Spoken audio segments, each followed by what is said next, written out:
What's going on, everybody? We are in Phoenix, Arizona for Game 3 of the World Series. Alec Nava has just popped in. I've just started the space. He's always punctual. I am not. So let's give you the starting lineups for the Texas Rangers, head coach by Bruce Bochy. It sounds like this.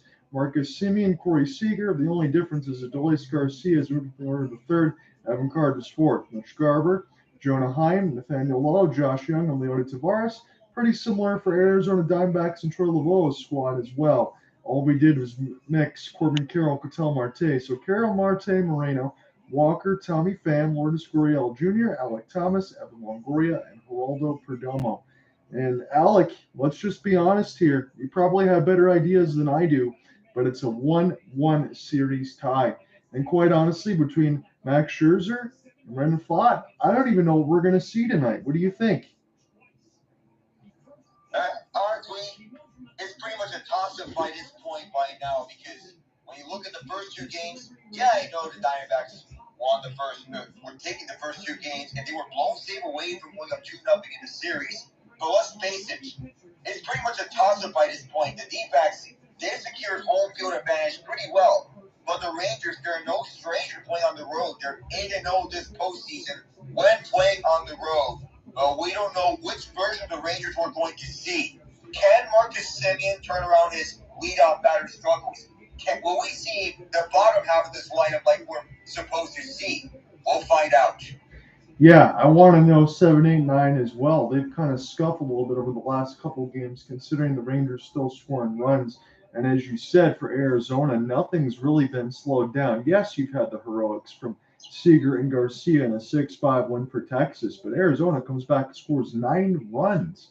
So Brendan Pfaadt immediately going to deliver a fastball, and Semien will put it back. Again, his postseason numbers, as Alec just talked about, are at 194. A couple of hits that Semien's got over the last couple of games when he had 7 at-bats and 6 in the last couple. So if he can start to play like a true leadoff hitter, this will certainly add to Texas's lineup as a sweeper misses 1-1.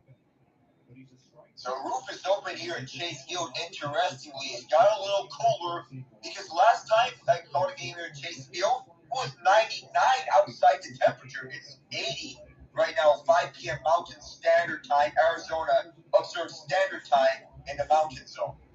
Yeah, it's a lot cooler on that side from what I saw as well. So the line, if you're a betting man, is Texas minus 112. So they feel like they're the heavy favorites, but the over-under, that's what interested me. 9 runs. So they're expecting either Arizona to do the same thing they did or Texas to break out. Semien's out in front of this now, 3-1. Perhaps this could be the moment, unless something happens here, because we haven't seen the Marcus Semien that we see in the regular season. But I want to see this turnaround for Brendan Pfaadt continue. Fastball will be in the right field side. Corbin Carroll, he's in pretty deep, but he's going to make the catch, and Semien's turned away. So much of that improvement from Brendan Pfaadt, going from regular season to postseason. He's improved his numbers by several points. 92 in the first half of the regular season, 422 in the second half. The most impressive part, 270 in the postseason. Yeah, his movement up the ladder here to be almost a bona fide ace, and you can even argue that as this is shifted first base side. Pfaadt will cover the bag, and Seager's turned away. But Alec, we can argue essentially that Brendan Pfaadt's the most important starter in this rotation. Yeah, we can argue this, and there's this legitimate discussion that he can be a #1 ace pitcher on this Diamondbacks team down the road, and potentially taking over Zach Gallen as #1. So I know this won't matter, but I was told that in my stepdad's line of work, he works with a member of Pfaadt's family. So his older brother works in the lumber industry with my stepdad, but Brendan Pfaadt is the pitcher for the Arizona Diamondbacks. So I think locally now we're rooting for Arizona a little bit on that side, as Adolis Garcia will take strike one. Again, Adolis' numbers are a little bit ridiculous. 339, 8 bombs, 22 RBI, already set the postseason record all time for RBI. Yes, those are video game numbers. 22 of them. of such in that category in RBIs. This man's been a monster from the postseason. So again, interchangeably, you have Carter and Garcia. This time, Garcia 3. They want to give him more at bats as much as they can. And the top of it, because we're at Chase Field, so I understand why Bruce Bochy's kind of making a little bit of adjustment. Really, honestly, between both these managers, Alec, there hasn't been much adjustment to these lineups because they've kind of been cooking on both sides. They really have, and there's not a lot that they had to do, and they're still winning. So Alec Thomas gets underneath it. Brendan Pfaadt, 9 pitches, gets the first 3 outs of the game. Very efficient. What I love to see from Pfaadt is that his control is much better, and he's more calm under pressure, living up to his name as perhaps the ace pitcher of the future here for the rookie pitcher in Arizona. Yeah, the 25-year-old. Again, this will be the second time I get a chance to look at him, and I was maybe glowing a little bit from the first outing. Look, I know he just kind of kept his team in the game, but you see the pitches that are there. When Ian was in here, he also mentioned between the sweeper, the changeup, the slider, the fastball, curveball mix. He throws them all for strikes. And again, we're going to see another pitcher that does that, Max Scherzer, upcoming. It's his 3rd outing since the injury. Do you think that Scherzer continues to improve? Wow, this year for Scherzer hasn't been the same that it was in previous years. Maybe I could see something from him because in the last 2 times he threw a combined 6 and 1/3 innings. But perhaps if there's a time to pitch a strong outing here, it could be now for Max Scherzer. I'm not saying if he will, but he has to deliver something here because in those 2 outings, it looked like he was rushed back to the lineup. Yeah, and again, we mentioned this too, that in between Bruce Bochy, he wanted to get in there earlier. Bruce Bochy kind of held him out, but it still feels like he's working his way through things. Again, Mad Max is no stranger to World Series type games and pressure, so we know what he can bring. He said his arm feels good. You know, he's gone through the Tommy Johns and other stuff like that, so we'll see how he does. We're scoreless in the bottom of the first as we're going to get really underway here at Chase Field. It's 2-3-2 format, so games 3, 4, and 5. Alec and I will have games 3 and 4. We'll both be away on the game 5 side.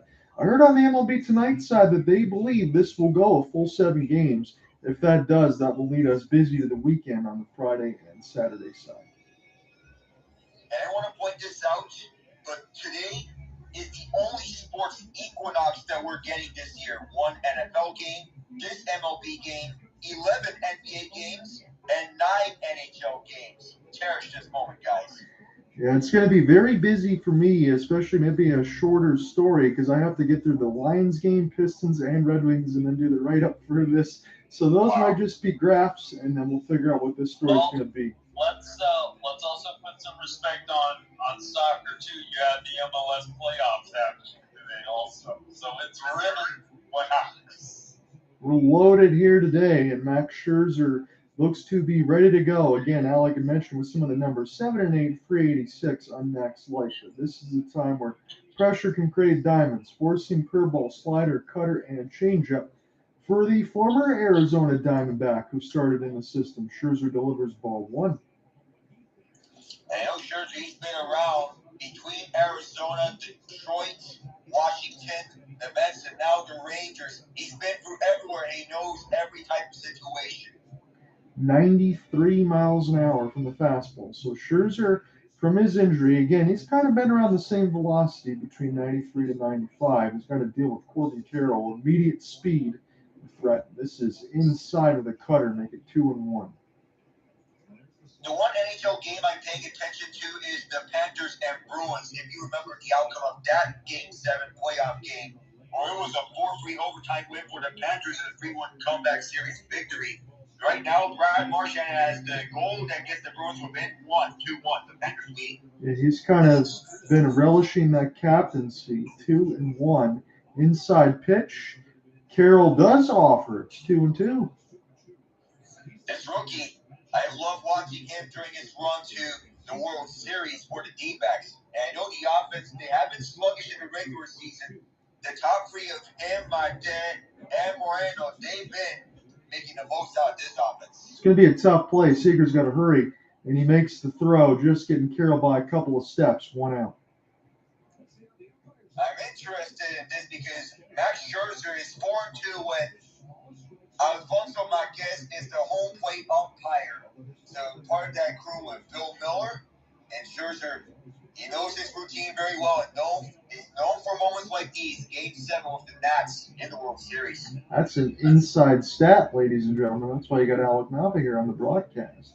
11 games with Marquez and behind the dish, 226. So good numbers, maybe a little bit of a friendly strike zone. We will see going forward. The NLCS MVP in Ketel Marte, as this is a fastball outside, make it 1-0. So the Rangers, they believe they can come back and offer something here after nearly dropping 2 at their home field, looking for their 9th road victory in 9 tries. Absolutely ridiculous. Again, the offense has transferred, but for those that have not paid attention, it's Texas's defense that can also flash, and they're just a complete team right now. Their bullpen is holding them in games when we were talking about the summer months where it was pretty much almost cost them everything. I mean, they improved their ERA from 4.77 to 2.16 ahead of the ALCS. That is outstanding from them. So Scherzer trying to work his way back from a 3-0, makes it 3-1 as he gets a fastball in on the black. You can tell Marte really didn't want to offer at that one anyway. Would have hit it into the ground. Let's see what happens with the 3-1. Marte, great eye, draws the walk. Arizona's got their first base runner. Now, even though he doesn't record a hit there, some positive progress for the D-backs as Marte, with that beautiful hand-eye coordination. Remember, he was on the backbone of many bad D-backs teams before, and finally he gets his chance to prove himself in a World Series. Happy for him. Again, I should make mention of what we just saw on the Fox Sports side of the Max Scherzer rookie card signed in Arizona. How much do you think that's worth? Because we know this guy's going to the Hall of Fame. Oh, likely. Oh, that's at least got to be. I don't think it's a mill, but at least I would say it would get at least a $400K by the time he's in the Hall of Fame. Yeah, we know he's gonna. We know he's gonna be there. Ian. Go ahead. Well, actually, you know what? No, it probably gets you 100K now. Maybe a mill once he reaches the Hall of Fame. Well, we'll see if the double play is worth 100K there, but it's beautifully turned from Jung and Semien from third to second to first. It goes around the horn. Scherzer gets out of it. We're scoreless through 1. Good work by the Rangers defense to get out of that first inning unscathed. And it could have been a lot more if Marte took off and ran if Moreno got a base hit going over to the ground, over to the left field side. But Josh Jung said, no can do now. I'm going to look again. There's 3 Detroit teams in action. Again, we talked about the lively schedule that's on the way. So I'm just going to throw this out there. Maybe 2 for 3 sounds lucky. But Detroit, I'm not going to say they've been scuffling a little. They've been playing tough teams. But over the next 3 games, they're going to go up against Sorokin, Bobrovsky, and Shesterkin. It's Sorokin now as it's 0-0 after the first. It's OKC against the Pistons. Pistons got a couple wins. I think OKC is going to be difficult. But Jimmy Garoppolo will make his return. He's at Ford Field as the Lions take on Vegas. How many of the Detroit teams out of the 3 games do you think win today? So I see the Lions winning. That's my first one. Mm-hmm. Between the Pistons and Thunder, 1-1. And the Red Wings and Islanders, I'll go 2 for 3. 2 for 3 is kind. I give you that. I agree with you on the Lions. I think that should be a slam dunk. OKC one, I agree with you as well. I feel like they're going to lose. That Red Wings one's a toss-up, but I will go Wings because they do need to get a couple points here. And I have the feeling that they can overcome that Islanders really rock-solid defense. Even though the Islanders have an aging core and they may be at the same place as they were before for all these years, I think the Red Wings can get it done with this high-flying offense. We will see if they can do that. We'll keep you tuned to all the scoring updates. Again, we're going to go to the second. Alex is going to take over on this side. But Seattle scores 3 against Tampa. Kyle Yamamoto, Yanni Gordon, Brian Dumoulin. As it's Jonas Johansson in net. Honestly, he got a couple goals against him today, but Johansson's been pretty good so far for the Bolts. It's next man up in Tampa Bay, and they responded well to it. And by the way, going back to last night, Sporting Kansas City 4-1 over St. Louis City SC in the first round of the MLS playoffs. Yes. That, by the way, I just want to add, the first 3 goals by Sporting were from outside the 18, which means they scored it from outside the goal area. That's amazing. Like outside the white box. Outside the 18-foot box. This is an outstanding way of getting things up. They'll one, and this is tapped over to right field from Evan Carter. It'll reach Corbin Carroll, and Carter's going to put it. They put it first for the base hit. What else is new for Evan Carter? Again, doesn't matter where you put him in the order, Alec. He always seems to come through. Again, they showed Juan Soto on the graphic for a reason. That's kind of what he reminds me of. He's a rookie that's unfazed. Unfazed by any sort of pressure, and even though he's facing a pressure situation, just sweeps it right by Cadell Magdad, and no chance for Magdad to pick that up. This is right by him. Now here's Mitch Garver, and this one just below the line. I thought that Garver got a friendly call in favor of him because it looked to be on the zone, but Carter's now in a 15-game postseason on-base streak, the longest by a player 21 or younger. Now the 1-0 as we wait for Fox to grow. Now he delivers, and Garver's going to foul this to the left. Mitch Garver's been known for some power and heroics throughout this series. Again, he was really the only one getting anything going inside Game 2. He is the only run for the Rangers in that game, and there was a solo shot. The Rangers are known for the explosive bombs that go over to the first level of the stands. We'll see if there's something going here for Garver. Here's the 1-1. And this is likely tapped to spot. Here's a double play opportunity. Carter gets tossed out, and Garver is 2. So a double play for the Diamondbacks here. 2 up, 2 down. Well, we talk about in the first. I can mention again here in the second. Brandon Pfaadt did the same thing Scherzer just did. He eliminates both the runners there. He's been very efficient. I love what I'm seeing so far. So, Brandon Pfaadt against vintage Max Scherzer. This is a case of what we're going to see, and I love what I'm seeing from both pitchers so far. Between Pfaadt, who has pitched just 15 times, and now he's facing Jonah Heim. We'll see if the bottom of the order can step up, but Heim, we'll have to wait for that for a moment. He's got 222 this postseason. He swings and misses on the first one. He's 0 for 5 this series. He needs to step it up. Yes, he does, because the All-Star this year, he was known for his bat. He's always been known for his defense, but if he can do that, he can lengthen the lineup. And 0-2 now as he swings and misses again. So, 2 strikes, 2 pitches here in this sequence. Just remember, they got a double play, and now everyone here waving their burgundy towels. Well, there really is no getting into the game for Brandon Pfaadt, huh? He's been on it from the start. He's been locked in ever since the first pitch. Second throw pitch number 18 here is 0-2.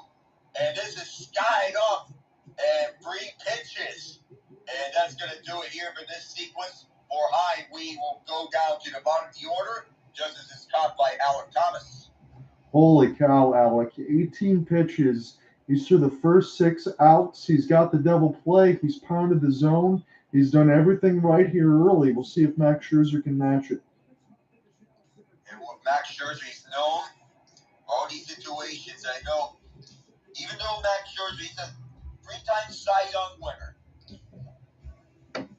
version of Max Scherzer are we going to see? Again, you and I talked about it a little bit that you think Scherzer will continue to push each and every outing now, but you can make the argument, again, I could pose the question, if Max Scherzer gets lit up in either one of these games, let's say Game 3, Game 7, if Max Scherzer doesn't pitch well, there's an opportunity that Texas doesn't win the World Series because he's going to play some pivotal big-time games. And there's a realistic possibility because looking at these pitching stats, I see an advantage towards Arizona on that front between Gallen, Kelly, and Pfaadt.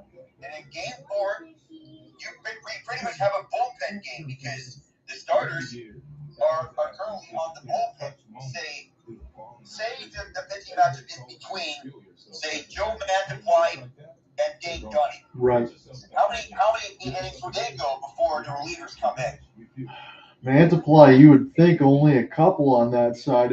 If you're going to have a bullpen game, and I'm Bruce Bochy, because I agree with your sentiment, but if you're going to do that and you're Bruce Bochy, you probably want to mix Martin Perez and John Gray, because you figure between him and Dunning as well that they're former starters and they're used to it. But that could be really interesting in game 4. Yeah, I would think so. Say I'll go Dunning in the first few innings if he gets a start, and then follow it up with John Gray. How about alternate between the two? How about saying these are the first two guys I want to see on the mound for the Rangers in game 4? Should it go to that situation if neither are used in game 3? I think that's probably what we will see, because I was going to ask you, how deep do you think these two pitching staffs are? But I think these first 3 starters that we saw in game 3 on both sides, that's probably the extent of their length. So that's why we talk about, again, this game 3 is going to be very important. This is a very important matchup for the Rangers, and it's pretty much down to a best of 5 now. Yeah, we will see who's got the advantage. Again, as we talk about going into it, Arizona's been scoring a ton of runs. If it wasn't for the heroics in game 1 for Texas, they could easily be down 0-2 here. I know they can strike at any time, but Arizona, when they get to the bottom of their order, they sacrifice, move runners over, and do damage. We'll see if they continue with it. Oh, and guess who we're throwing the first pitch for the D-backs at Chase Field? Luis Gonzalez catching in the game-winning hit for the D-backs in Game 7 of the 2001 World Series. And Randy Johnson, just as this is batted over to right field, would have gone the distance and hit the warning track off the wall. Christian Walker, a big-time double. He needed this one. Well, if Christian Walker is all of a sudden going to percolate, gentlemen, on this side, Diamondbacks are in good shape. Oh, man. That would be the Rangers' worst nightmare. Yes. Christian Walker has come strong. Because that is arguably, when he's on, he is the most dangerous hitter for the D-backs because he's their power. And power indeed. They really need this. And Christian Walker definitely bringing the power. He already has the early double here. The first pitch of this second inning. And the 13th. Something about unlucky number 13 for Max Scherzer. There's the pitches. Now Tommy Pham. And this is grounded to the dirt. Slider at 86. Tommy Pham was ridiculous in last game, going 4-4. Can he keep it up and score this run? That's how he went. Going 4 for 4. That's an outstanding feat before he got replaced by Jason Peterson at the DH spot. And he can certainly turn it on. Here is the 1-0. Pham is going to tap this over to right field. Here comes Walker. He's going to go to first base. On his way home. I catch him. And he tagged him. He's touchdown at home. Oh, man. Just barely tagged. And he got the signal from third base to keep going. But Jonah Heim was patiently waiting there. So I'm going to get the relay of this now because Alec Vision's in front, but you're really going to test Adolis Garcia? No, sir. It feels like whenever I'm watching the Pirates game, they're going to test Henry Davis Right. at right field. That is not what you want to do. Again, Texas's outfield, they've got cannons for arms on all sides. Again, you're better off first and third early in this game knowing that you can get a run. Maybe Arizona gets nothing now. We'll see. My question is, why would you test? Okay, if it's Carroll, I can understand making that risk, but Christian Walker is not the fleetest of Yes, I agree with you, Ian. The speed differential. You got to know each and every one of these batter strikes. Here's the 0-1. And it's a high fly ball through the air on the curveball. This will not move Marcus Semien. He'll take care of business. Just a few steps outside second base. 2 outs. Again, for as aggressive as Arizona is, I understand why, but we will see going forward if they're going to continue to test Garcia. Yeah, just remember, Adolis Garcia, we'll see how many times he gets tested. And he has a cannon of an arm. Don't forget about that to go with his power at the bat. Now this other man here, Alan Thomas, who has been as clutch as he can get, and a good curveball by Max Scherzer. That Max delivering the fury here on the first pitch, 0-1. Again, if you can mix in that curveball alongside that fastball and cutter, that makes Max Scherzer dangerous. You can throw all 5 for strikes. Definitely can. Here's the 0-1. And no swing there from Thomas, even though this one 2 to the left. Then tried to go in it. Initially did, but backtracked at the last moment. 1-1.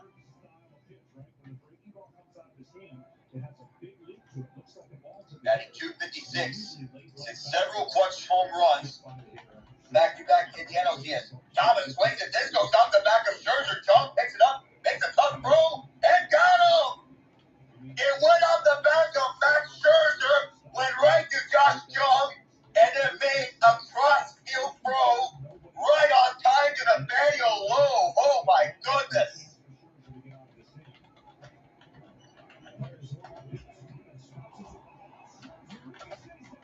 And now we go over to the third inning scoreless and just right on time on the throw. Well, I'm not really good as far as the numbers on the scorecard, but that looked like Pinball Wizard there. Josh Jung's already made a couple sweet plays. This one goes off Scherzer's back, as Alex said. He picks it up barehanded and tosses to get the runner over at first. That's miraculous defense. Outstanding. Pinball as much can get. You can take it back to the old times, pinball. It definitely was that there. And again, you had 2 times where Texas's defense, again, you could talk about, and we all agreed with Christian Walker, maybe that wasn't a great decision, but that's 2 fantastic plays by the Texas defense that certainly took away a run from Arizona. Amazing.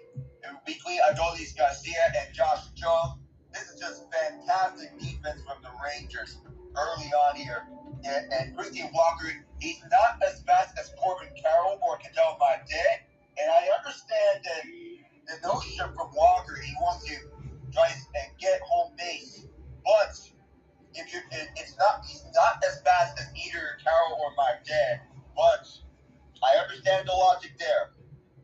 It'll be something that I'm sure we'll talk about continually if this game continues to stay close. Right now, through 2 innings, we'll be switching back off between Alec Nava and myself. We got Ian Genji here with us on this side. Max Scherzer and Brandon Pfaadt, both 2 innings through. Max Scherzer's given up 2 hits, Pfaadt just 1. Pitch counts very economical between the 2. Max Scherzer just at 20, Brandon Pfaadt at 18. Both pitchers have thrown 12 of their pitches for strikes. So they're fine in the strike zone. They're making these hitters attack early, and we will see if that changes. Detroit scores on a field goal. Las Vegas has the ball with 7:51 in the first. That is what I see. That seems like a almost sure needed win, especially there was more bad news in the NFC North side of it. Kirk Cousins, ACL tear. So, I mean, that division's wide open for the Lions to take it. You can't fumble these chances. I was so just the thing that sucks about it is I like Kirk Cousins. Yeah. I when everyone was hating on him, I still liked him. Yeah, but he was turning things around too, and it just Thing is, too, like you talk about with 49ers, they get the big win there. The out-of-conference schedule inside the NFC North was brutal for the Vikings. Absolutely brutal. Again, there's no excuse. You lose some of those games, I get it, but they weren't going to win too many of those anyway. Now you had back-to-back games at the end of the year. I know the Lions have Vikings, Cowboys, Vikings, but those ones could be big. And I don't know if we're going to see Kirk Cousins at all on that side. So, yeah, I mean, he's made a ton of money throughout his career. He's put up a ton of numbers, and it was good to see him turn it around. Hopefully he can come back soon and get back into this play-by-play here. Brandon Pfaadt delivers the fastball, 0-1.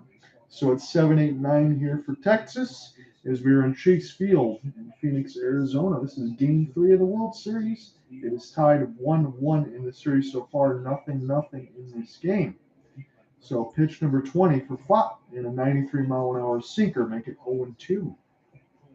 What I would love to see from one of these Rangers batters is that they would really want to make Fott work his arm out.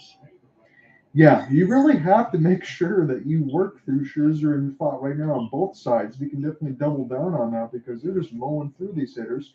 And again, I'll just make the statement of this. I already know you know this, Alec, on this side, but you look at the numbers for Nathaniel Lowe, 196. You got Semien, like the 170s.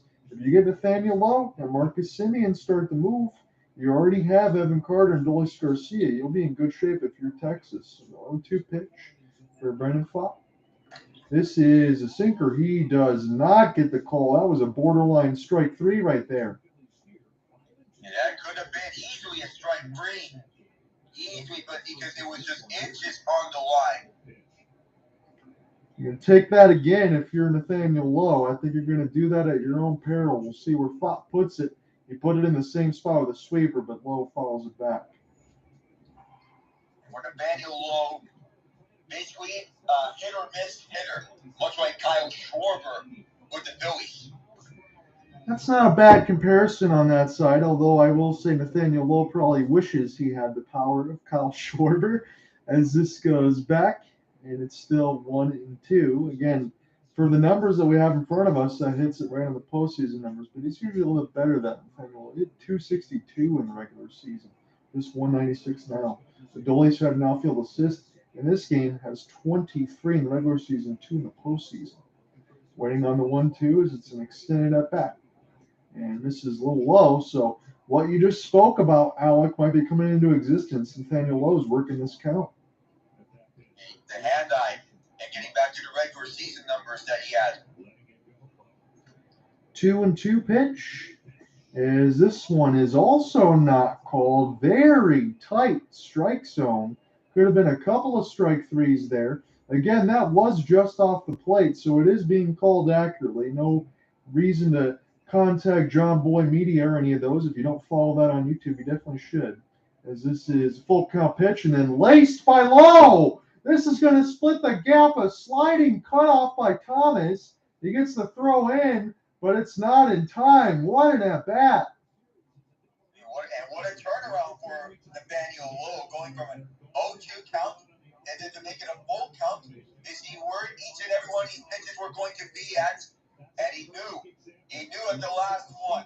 He knew that was one that he liked, and then fired it over to right center, exactly the spot that he was executing it. So this time, Nathaniel Lowe gets a double. Over a couple games ago before that, every time you get a single for Nathaniel Lowe, Josh Young did a 2-run bomb. What's he going to do now? This time he gets the call on a sinker. It's 0-1. So one of 2 rookies here on this Rangers lineup is 2 for 3 against Fott in his career with 2 home runs and 3 RBI. So Josh waiting on the L1. Nathaniel Lowe is at second with a double. No outs here, top of the third, and he will not swing on a sweeper. It's 1-1. Yeah, that went outside that time. If you believe in small sample sizes, as small as it gets, 66%, 2 for 3 with 2 bombs and 3 RBI against Fott. Inside with the sinker, it jammed him a little bit. He's ahead now, 1-2. Don't look now, but we may be having a tight game between the Hurricanes and Flyers. 2-2 there. We will definitely keep you updated on that side of it as we go along. Flyers want to continue that strong start, not falter a little bit. Hurricanes trying to battle through some injuries and continue to get wins when they can. 1-2 pitch. Fought now all of a sudden 30 throws into his day, his most stressful inning to date. As this is swung through on a sinker. Big time strikeout there. And that time that was delivered to perfection for Fott. And one that Torey Lovullo is going to like there. So Leody Tavares will be the bottom of the order bat before we flip back over to Semien. Again, no double play in order because Lowe is at second with the double. Again, he worked his way through an 0-2, 3-2, and he split the gap on a double that Thomas had to cut off and swing and miss on a sinker for Leody. Not your typical ninth batter, but neither is Geraldo Perdomo. These two, not your typical nine batters in a World Series like this. Yeah, not normally would you have 266 in the regular season with 14 bombs and 67 RBI. Perdomo kind of the same thing. Again, for the power that Geraldo Perdomo can bring, again, Mark DeRosa, I saw some of that in MLB tonight. The way that they've been able to bunt it over, even the same thing with Evan Longoria, kind of following the game plan and doing what you need to do. And we'll see if Tavares can come through here. He's up against it, though, 0-2. Fought trying to throw pitch number 34 before Leote adjusts the batting gloves. On this side, 35 walks as well, so he does a little bit of everything. Again, the small sample size keeps popping up, 2 for 2 with a home run and an RBI for Leote here, but he is up against it. Fought delivers 0-2, inside pitch. Made Tavares think about, but he will back off. It's 1-2. I wonder how he's going to fare against Spot because he's 2 for 2 in his career against him, interestingly. So 213 in the postseason, as we said, 266 in the regular season. What's going to give here? This is a changeup low. Again, the changeup and the sinker look pretty similar. They both dive bomb, but the changeup tops out about 85, the sinker at 93. So that will play with the eyes a little bit of the batter. So Tavares will have to dig against it here. See if he can keep it going in this at bat. 2-2 pitch. Get the sign from Gabby Moreno. Take a short look at Lowe. Here's the pitch. Sinker. This will jam right over to Ketel Marte. This will move the runner over. And Texas has Lowe at third. Can Marcus Semien come through? He needs a big hit. I think that the Rangers didn't even have a runner in scoring position in Game 2. Right. They didn't even have one at all there. Marcus Semien, 190 in the postseason. He's got 29 bombs and 100 RBI on the regular season with 276. This is a guy that can definitely come through in a clutch situation. He's got to find it now. He gets a pitch right down the middle, but he's in front of the sweeper, 0-1. For team captain, you need the captain to lead by example.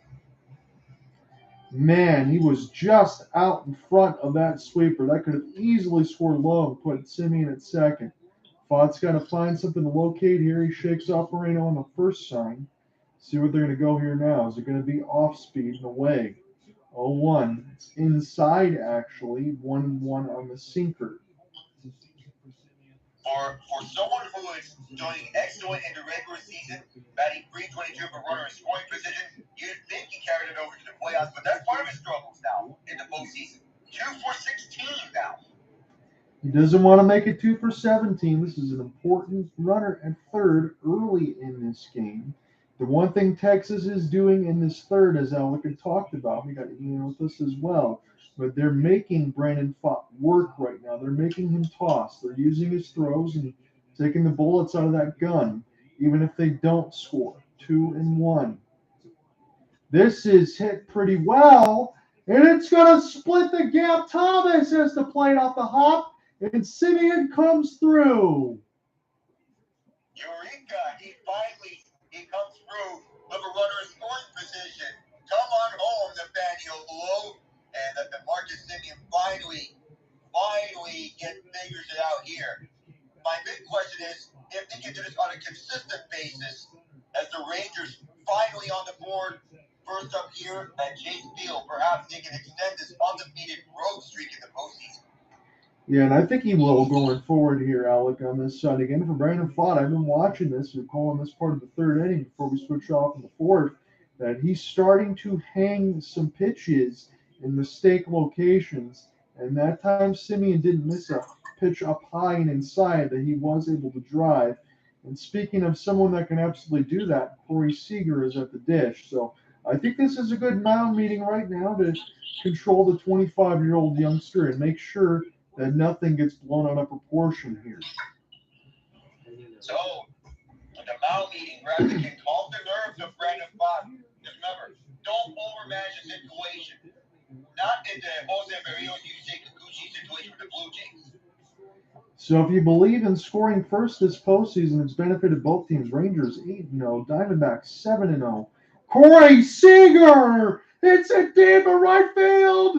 It's 3-0! Oh, man. Oh, man. The bad man is back. The bad man originally of the Dodgers is back and making his presence felt. Woo! What a way to make a statement here for Corey Seager. And perhaps Adolis Garcia, if the Rangers were to win this World Series, because if they were, because it's not a certainty, it's a battle between these two. 18 career postseason home runs, tied for second all time among shortstops. Again, I'm not throwing Brandon Pfaadt under the bus here, but gentlemen, that's a pitch right down the middle against Corey Seager. And now Garcia was thinking the same thing on a fastball. That mound meeting I thought was good timing, but whatever the message was, it was not relayed. He made a mistake to Corey Seager. When you do that, it gets hit out of the ballpark. Yeah, you don't want to give Corey Seager or Adolis Garcia any sort of momentum here. These two are the most dangerous batters alongside Evan Carter on this Rangers team. So we're going to have to see now. This is a very lengthy top of the third. It's 3 runs now for Texas, as it was Nathaniel Lowe who reached, and then a bomb on that side of a 2-run variety. And we will watch if Brandon Pfaadt stays. We'll get a little bit shorter here because he's not looked sharp in that third inning. But you got to give full marks to Nathaniel Lowe for drawing out his at-bat. Ever since then, when he got that double, Brandon Pfaadt's been starting to hang some pitches, and you can see he's got a little bit of sweat going now on his face.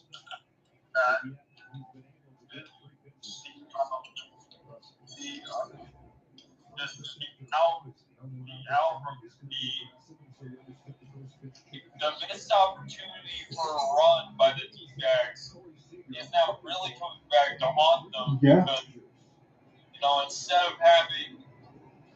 instead of having no outs and an opportunity to add on 4 runs to a 1-0 lead, instead the Diamondbacks now find themselves down 3 in the hole because their third base coach didn't get the right signal.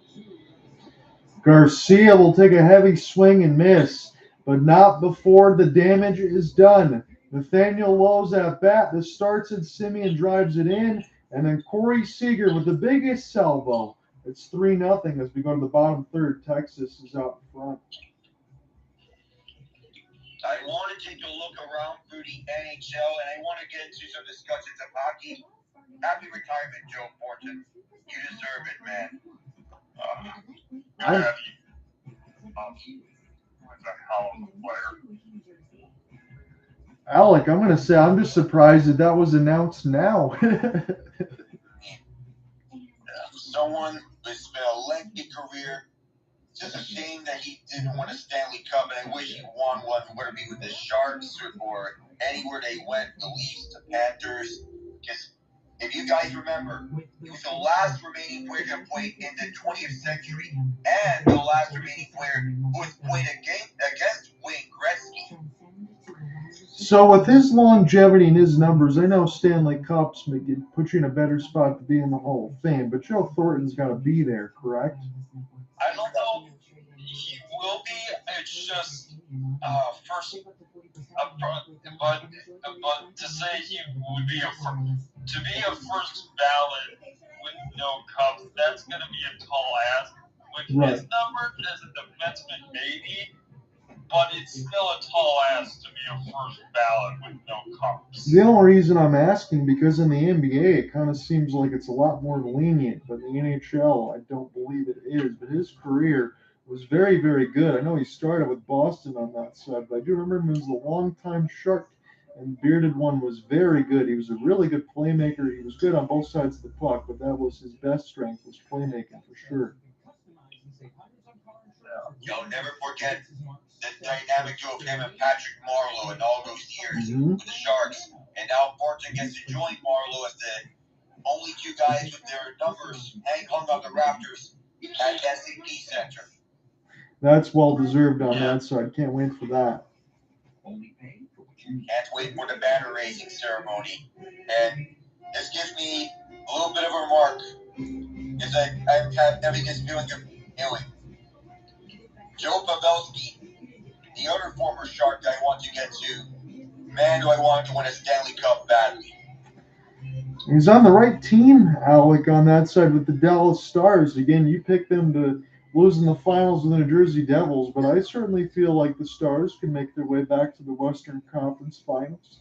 Depends whether or not they run back into the Vegas Golden Knights. I still think that they're probably the best team in the NHL, not because of the record. They're deep everywhere. Yeah, really stacked up and down for the lineup. And a good coach. That's one of the best. As we've talked about, again, we'll get to more of that as we get in the fourth, and then Alec will switch over. So, Max Scherzer, again, he's been spotted runs. The last time we saw this situation was kind of more of a game 7 when you had Jordan Montgomery come in relief and be able to finish that one off. And again, Ian talked about this too. You had an opportunity where Arizona could add at least one run to have the cushion be 2 against, but it's 3 against. So 3-0 lead for the Texas Rangers. Scherzer's had time to settle in. Again, he's been through all of this. On the other side, Brandon Pfaadt has not. Fair or unfair as it is. Again, he's 25 on that side. Scherzer is almost pushing 40 here. Again, Verlander was on that side, but Texas was able to eliminate the Astros in Game 7. And now we have a roller coaster of a World Series here between what we think are going to be 2 really good teams, but this Game 3 could change a big-time narrative. The swing games are always important. Evan Longoria, he can't find the cutter. He's going to go find a seat.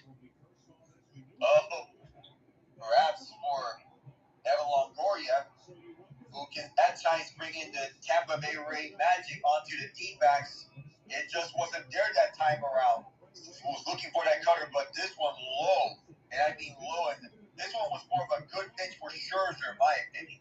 Absolutely. Again, he's firing on all cylinders with all 5 of his pitches. Perdomo going to offer at it. He pulls it back against the curveball, 74, and he snapped that thing right in there with some good velocity and good location. It's 2 1/3, 2 hits, 1 walk, 1 strikeout. That was his first. Scherzer can definitely get the strikeouts going. I remember when they played against the Tigers in Nationals ballpark, it was about 21, 22 strikeouts when he set the record on that. And I know it wasn't a very good Tigers team at the time, but Scherzer's got that kind of repertoire. Again, between 93 and 95, it's one of those situations where the velocity is still right where it needs to be. When you can locate everything like that, he's got the arsenal to get the job done. Perdomo might meet his match here, 1-2. So perhaps Perdomo going up against Scherzer, and we're going to see a game in which it's a Scherzer type game. I feel this could be going in the way of the Rangers, especially on the road. 1-2. Again, Scherzer's very calm no matter where he pitches. So they got a 3-0 lead. This is in on the hands. That's a gorgeous pitch. Garcia able to get this one in right field, and Arizona quickly 2 up, 2 down. So down to the last out here in this third inning, and there we have Bruce Bochy with that same expression, that same stare that he was looking through. But no matter the situation, his guys will find a way, whether it be in San Diego, San Francisco, or Arlington. Yeah, he's a guy, and I know it's half jokingly here, but I mean this. You could be up by 10, down by 10, and Bruce Bochy is going to have that same expression, calm, even keel, and he just leads his troops the right way. So we get back to the top of the order for the second time. Cutter was a strike, but called the ball. Corbin Carroll out in front, 1-0. A little friendly call for Corbin Carroll that time. Those are 50 balls, and they can go either way. Just depends on the umpire's expression. So 2-0 now on the fastball. Scherzer was trying to go a little bit lower there to see if he could get the call. Carroll out in front of it now. We know he's a dangerous at-bat that could ignite at any moment, even with 2 outs in the bottom 3. 2-0 pitch. 3-0 against Corbin. So perhaps something brewing with Corbin Carroll as he is showing that tremendous hand-eye. We know that he's got a lot of speed, and we know Torey Lovullo's squad loves to run. 3-0 pitch, what Scherzer got here. It's an obligatory take. It's 3-1. So there is something for Scherzer if he were to get out this inning and get to the fourth. Want to throw a strike here. What will he do? 3-1. Misses inside, not by much. But Carroll is going to take his walk and go to first. And up next is Ketel Marte. And be careful with what you pitch against Marte, he can hit at any time. He can extend that hit streak to 19. So fun fact, fellas. In 2011, my grandpa was inducted into the Mizzou Hall of Fame. I didn't know it at the time, but at that same ceremony, Max Scherzer was also inducted into the Mizzou Hall of Fame. That is very cool, Ian, on that side. I didn't know who he was at the time, though. Right. Max Scherzer, 10 for 11, stolen opportunities here as far as I believe throwing runners out or maybe allowing runners. I didn't catch that one all the way. This one's going to go to the backstop. Corbin Carroll's going to take second, take a couple big strides, but he'll take his base. He could not block that, Jonah Heim. That wasn't even there for Jonah Heim. Wow. And Carroll really looked like he was about to go third. He looked like he was about to entertain that one, and he caught himself. He didn't want to get caught like Tommy Pham was. Ketel Marte, his first plate appearance was a walk. Everybody's standing and waving the towels. They want the LCS MVP to come through. He's going to pop it up instead. Be an easy opportunity for Evan Carter. Arizona's turned away. Texas got out in front with 3 runs, and Alec Nava's going to take it away in the 4th. It's a good time getting out Ketel Marte and limiting the damage in this third inning. You just stole base for Corbin Carroll on that not blocked pitch on Jonah Heim. But nonetheless, it is still a 3-0 lead for the Rangers. I mentioned this to you, Alec, during our last broadcast, and I hate to keep bringing up this team to you because I don't know either one of us if we're fans of this team, but I know it's early, and I think it might be panic time, though, however. The Memphis Grizzlies are playing the Dallas Mavericks. They're at home. They're in danger of going 0-4 on the season. Panic there for you? Right now, the Mavs are up, but you need to figure out something right now because your repertoire is a young team that can specialize on defense. That's why you brought in Marcus Smart. Mm-hmm. And you need veteran experience. That's why you brought in Derrick Rose. But I know the John Morant suspension stings, but it should not be this badly felt. That's what I'm kind of thinking right now. If you're Memphis, you need to be able to get one of these ones. I know Dallas can be a decent team. I don't know how far they're going to be within the top 6 or even kind of hold the spot. Maybe they'll be in the play-in. Who knows on that end? They've been starting Derek Jones Jr. I would not have expected it over the last couple. But, yeah, Grizzlies can't submerge themselves underneath water. Here's another score that I wanted to look at on the association side. And between the Bucks and the Heat, these are teams that are pretty familiar with each other in the Eastern Conference. Jimmy Butler is playing in this one, 2 for 7 with 9 points. But the Milwaukee Bucks, again, you have Damian Lillard now from the big trade in the offseason. Got 5 points in 10 minutes. Giannis Antetokounmpo's got 12, and he's a plus 11 already. 5 of 10 from the field. As the Bucks have an early lead at Fizzer Forum of 48-36 with 6:45 in the second. One player I love to see whenever the Milwaukee Bucks play, Bobby Portis, one of the best 6-men in the league. He already has 14 off the bench in 10 minutes played, and I love watching him play.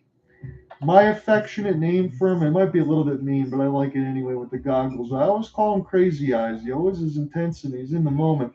You think about that with Max Scherzer with his multiple colored irises, but Bobby Portis, he can do much of the same.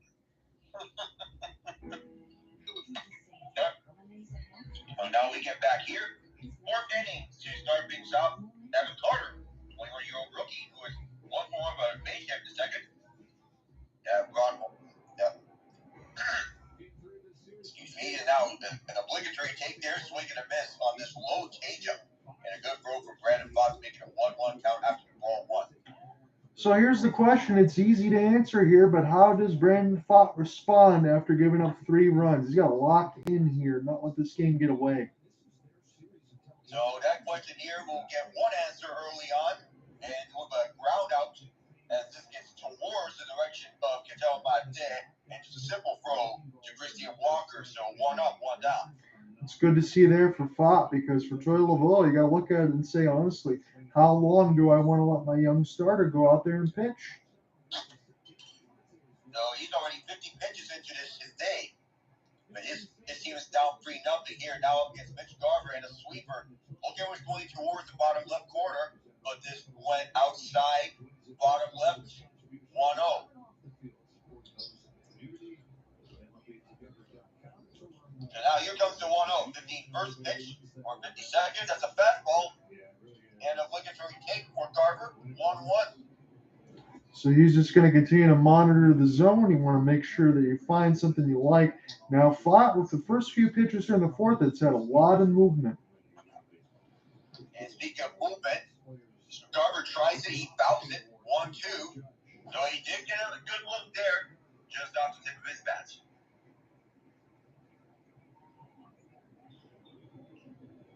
So now it's a 1-2 count. And now the 1-2 coming up. Now, swing and a miss. This went outside bottom left. Garver tried it, and the bird K of Fott State, 54 pitches in. Good work there for Fott. Again, that's the response you need to see. Still one more out that you need to get in the fourth, but it's very important. You were answered up against Texas, kind of pushing you up against the ropes. You come out there and try to get Arizona back to the bat rack quickly. A little shout out to Joe Davis and John Smokes up at the press box right above their home plate side. And the changeup just inches outside to the right. Didn't miss by much though. On Jonah Heim, 1-0. The 55 pitches now. Here's the 56. And this goes low. Friendly call on Fox Banger. Shaker at 93 was just inches below the zone it seemed to be. That camera shot that we just got, they're not too far from the action here. You got multiple TVs. That's a nice spot to be. It'd be nice to see us in that shot one day. Yeah, I hope so. Hopefully we get to be up there. Now 2-1, and this is a breaking ball. Whoa, 57 pitch for Fox. So, maybe you guys can have me on call or something. we definitely would do that, Ian. No doubt about it. Now here comes the 2-1. And this is powered over to left field, but this is not going to move Florida Garcia. So the score line remains the same. We head to the bottom of the fourth. 3-0, Texas. Okay, so Brandon Fogg gets the beginning 1, 2, 3. Diamondbacks. If there was ever time to help your very, very, very, very young pitcher in his first World Series start, now's the time.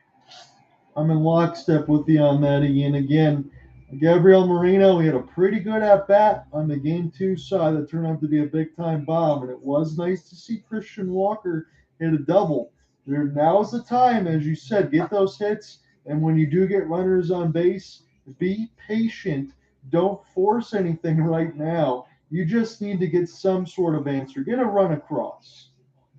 Yeah. Also, I want to make a quick note on the NHL. Can I just say that the Ducks, I believe his name is Frank Vetrano, is on a tear to start the season. 9 goals in how many games? I would expect him to be the leading scorer for the Anaheim Ducks early in this season. 9 goals in as many games. Well, I believe in their last or 2 games ago, he had himself a hat trick. A shooter's hat trick, an even strength goal, a power play goal, and a shorthanded goal. Yeah, again, I made the remark of it when Alec brought it up a couple days ago. I think that's even better than a Gordie Howe hat trick. If you can get a special teams goal a couple times and get a regular as well. You got Evgeny Malkin and you got Eric Carlson, so big boys get it done for Pittsburgh. But Jakob Silverberg and Frank Vetrano. Look, I don't know what they did in Anaheim to unlock Frank Vetrano, but we do know when he did spend his time with the Rangers, he did have a heck of a release. But if they can find a way to do that, that's great. The only thing left that the Ducks have to do, they've unlocked Frank Vetrano. They got to unlock Trevor Zegras. And they need to do so. I wanted to go back to the mention of the Dallas Stars because I talked about Joe Pavelski earlier. We all did. I didn't expect the Stars to be down 2-1 to the Blue Jackets. And even though it's late in the second period, this really wasn't on my radar. I heard some comments on the Bally Sports West side. I believe that's where Dallas is located, in there between Razor Ray and all the guys that do the commentary there. It depends on the night for the Dallas Stars. And what I mean by that is this: sometimes they look really good, sometimes they can lay a few eggs. And for a team as good as Dallas is, you'd expect them to respond, as they're going to get close to in the second. But they expect them to respond in the third. But if they don't against Columbus, that'd be a bad loss. Well, and truth be told, right now, Columbus is trying to find their real identity after spending last season with their entire team being a triage hospital.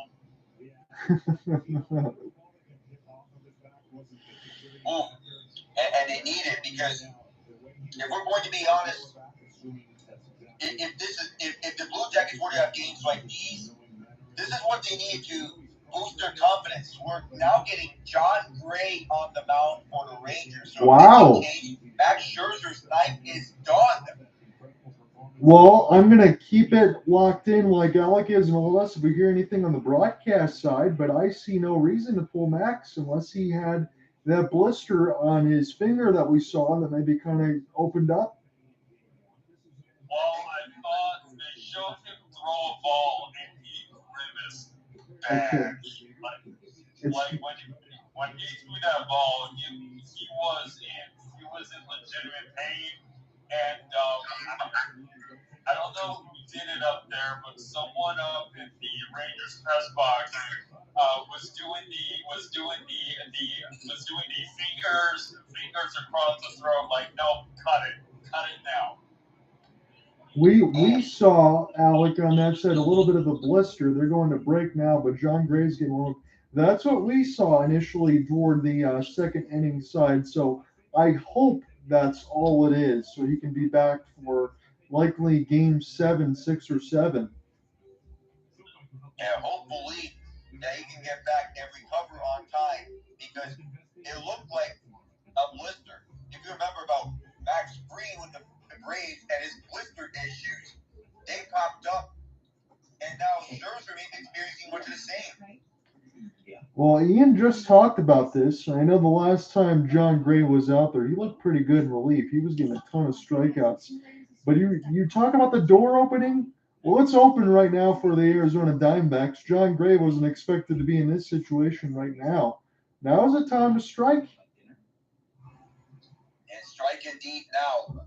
So he's going up against Gabi Moreno first. And a first pitch strike indeed, just as it's called. Slider 89 at the top line of the zone. Good job there.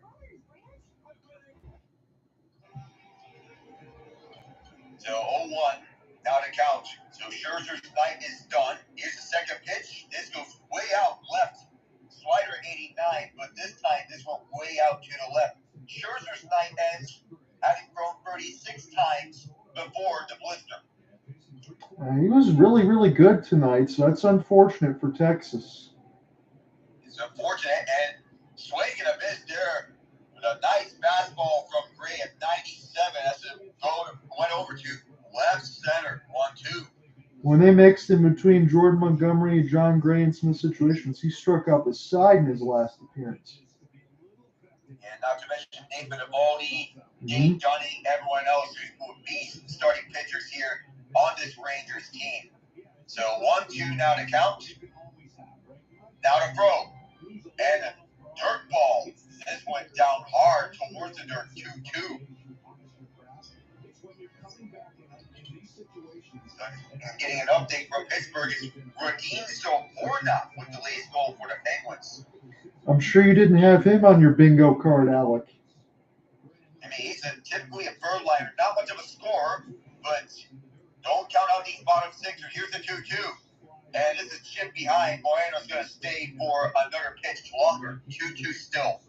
Well, I know when you covered the Heritage Classic yesterday, and if you had Brett Kulak, you would have made $5,500 for the opening score.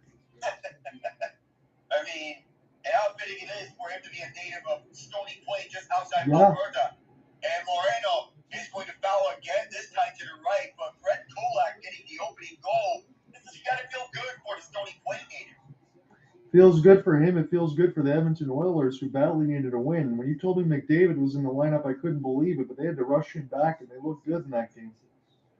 Yeah, and most beat Evander Kane. It was the Evander Kane game in that game. He was everywhere on the ice. Both in positive and negative results, but mostly positive. And Moreno swings and misses. John Gray picking up where Max Scherzer left off. Get the job done opposite Moreno. Well, I don't know if it's just me, but when I see John Gray coming out of the bullpen, I feel like he brings it a little bit more. When he's topping out about 98 and he's featuring change-up sweepers and that, he can be pretty nasty. Yep. He can be nasty, and he can bring it, especially those fastballs. 97, 98 as he tops out. Now, Ricky Walker. 0-1 at bottom left. Good throw from Gray.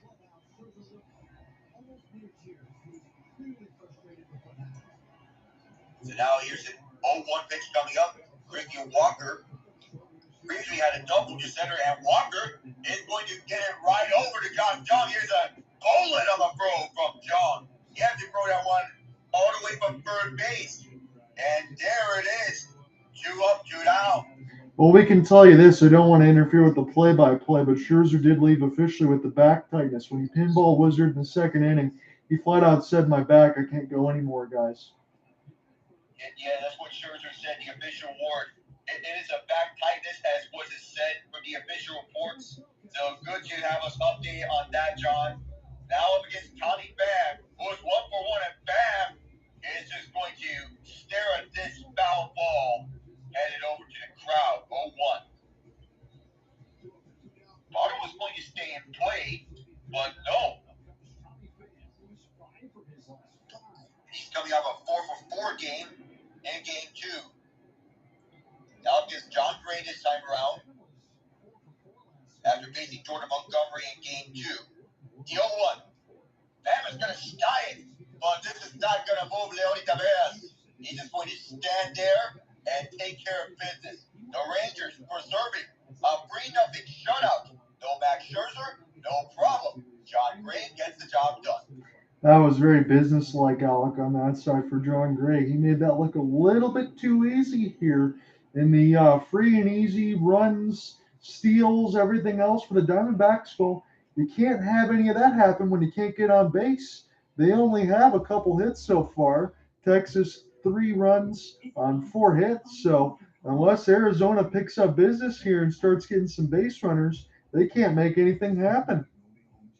Yeah, the Rangers doing a really good job at limiting all the stolen bases as well. Because the D-backs, you can argue that the one from Corbin Carroll wasn't a stolen base. He advanced because Jonah Heim couldn't block that pitch. It was a wild pitch. Yeah, that's all it was on that side. Let's get back into the NHL scoreboard. I know you like to talk some of that, and so do I. Again, we were looking at the Kraken and the Lightning. It's still 3-2 Seattle. They're 2-5-2 on the year. They need to badly be able to pick up a win. Another one I'm looking at as well are the Rangers. Ever since they've been on the road this year, my friend, they've been really, really good. They're 6-2. It's a 1-1 game, almost ending the second period. Want to see who's in goal. Igor Shesterkin stopped 18 of 19, and you have Connor Hellebuck 18 of 19 as well. If it wasn't for the World Series right now, I think you and I might even cover that game because those two goaltenders are fantastic. And it is indeed a goaltending duo. So 2 of the league's best. And among healthy goaltenders right now, I can argue that Igor would be the best among the best. And even though he his worst nights is bad, and his worst nights, he is electrifyingly outstanding when he's playing his very best. There is a reason why he won the best in 2022. Absolutely. And speaking of the very best right now, he's handing the Red Wings their lunch. Casey Cizikas scores shorthanded from Bo Horvat, and Sorokin has stopped 26 out of 26. Ville Husso trying to do his best, stopping 23 out of 24, but Sorokin, you can make the argument who's the best goalie in New York. Again, we talk about Shesterkin. I might give him the edge as well, but Sorokin is right there too, alongside Hellebuck. And these two really at the best. And going back to the Ducks and Penguins game, Mason McTavish has tied it. This is a game that I'm watching because I'm going to be honest, guys. and this may get a little more downtrodden because this is an emotional game for the Penguins, given the situation with Adam Johnson overseas. An emotional night. I remember when Adam Johnson scored his only NHL goal as a Penguin and his home state in Minnesota as well. His family was watching him. His friends were rooting for him. It was a really special night for him. To see him go this early and this young in his hockey career, it's really saddening. It really strikes me hard.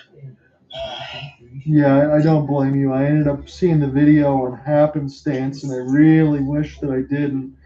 From what I saw, a freak accident and a collision, a skate goes up in the air, and you get the slashes. And we've had that in the NHL, and it's not good. People can talk about guards and what to wear, but again, you're wearing knife's edges as you're pretty much skating around on the ice.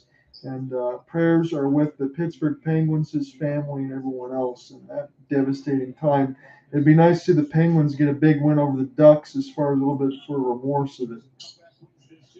Yeah, it would be a really good win if the Penguins were to come out with a victory. Would it be regulation or overtime? Yeah. But I want to see the Penguins win for him.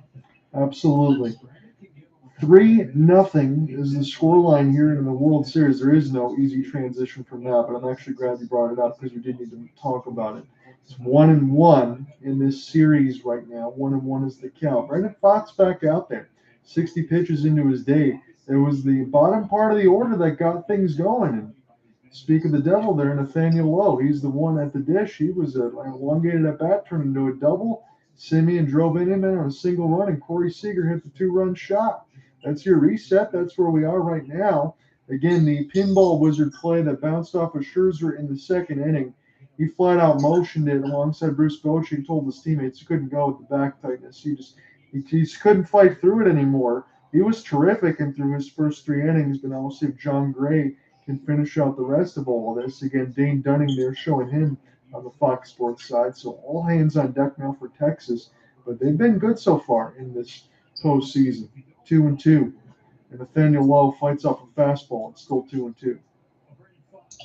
And Nathaniel Lowe back on the mound. And he drew a walk last time around. And leading that to the Marcus Semien RBI base hit. And that time, a job well done between Lowe and Leody Taveras with that sacrifice roundout. So Nathaniel Lowe is doing the same thing he did to Brandon Pfaadt in his first at-bat. He's worked it to a full count. So about 4 innings plus pitch, that's what they're saying, because at least going to record not here, but he's still 4, full count. And this is strike 3, and Lowe is going to sit down. So there's the cool part of the bench. Are they calling this a ball? I think they're going to call it a strike on my end. That's what I saw. I don't think he got the call. Yeah, I don't think so. And I don't know about that one. This looks very close for where. That is a flat-out mistake. That was at least 4 inches on the box. And now Jung will get a strike hold on a ball. That's a little bit more of a makeup there, but it doesn't matter. Nathaniel Lowe's already at first. So Brandon Pfaadt had a strikeout. He didn't get it. So Nathaniel Lowe's at first, and Jung's going to get the opportunity here to maybe make something happen. He's going to swing out of his shoes 0-2 on a sweeper. Yeah, I don't know about that ball 4 call. Whenever I look back on it, it looks like whatever is being thrown at Jung's way seems like makeup calls. Yeah, that was in the first pitch, definitely from the umpire back there. So hopefully we don't see any more of that for both of these pitchers, because when they're already up against it 3-0, you need those strike calls when you throw strikes. 0-2 against Jung. It'll be Leody Taveras due up next. Inside is Jung. He's getting a little bit ahead of himself here. 0-2. And Brandon Pfaadt's family came to support him tonight. Very nice gesture of his parents and his relatives. And I will be rooting for him too. Well, I'll tell you this. I don't know between Trinity or Bellarmine, wherever they are between high school and college, but anyone that had those for athletes for high school and college sports for the Pfaadt family probably doing pretty well as Pfaadt delivers a ball outside 1-2. So a little scoring update in Boston. Charlie McAvoy was the equalizer for the Bruins. It is a 2-2 hockey game in Beantown.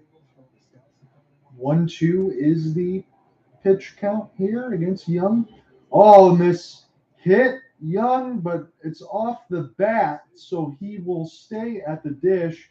Wanted to make sure I got something definitive before I said otherwise. I'm going to take another look at this here. So this is a fastball riding up and in that got the bottom knob of the bat. Just hit the bottom knob and barely. If this went even more wacky, Yes. we could have seen him go to first and Lowe to second. Ooh, close. So right in on the etching of the bottom of the bat. How close can you get? Big swing and a miss on a sweeper, and Jung is punched out. So perhaps a moment where the D-backs are saying the ball doesn't lie there, and Jung took a big chance on it, missed it.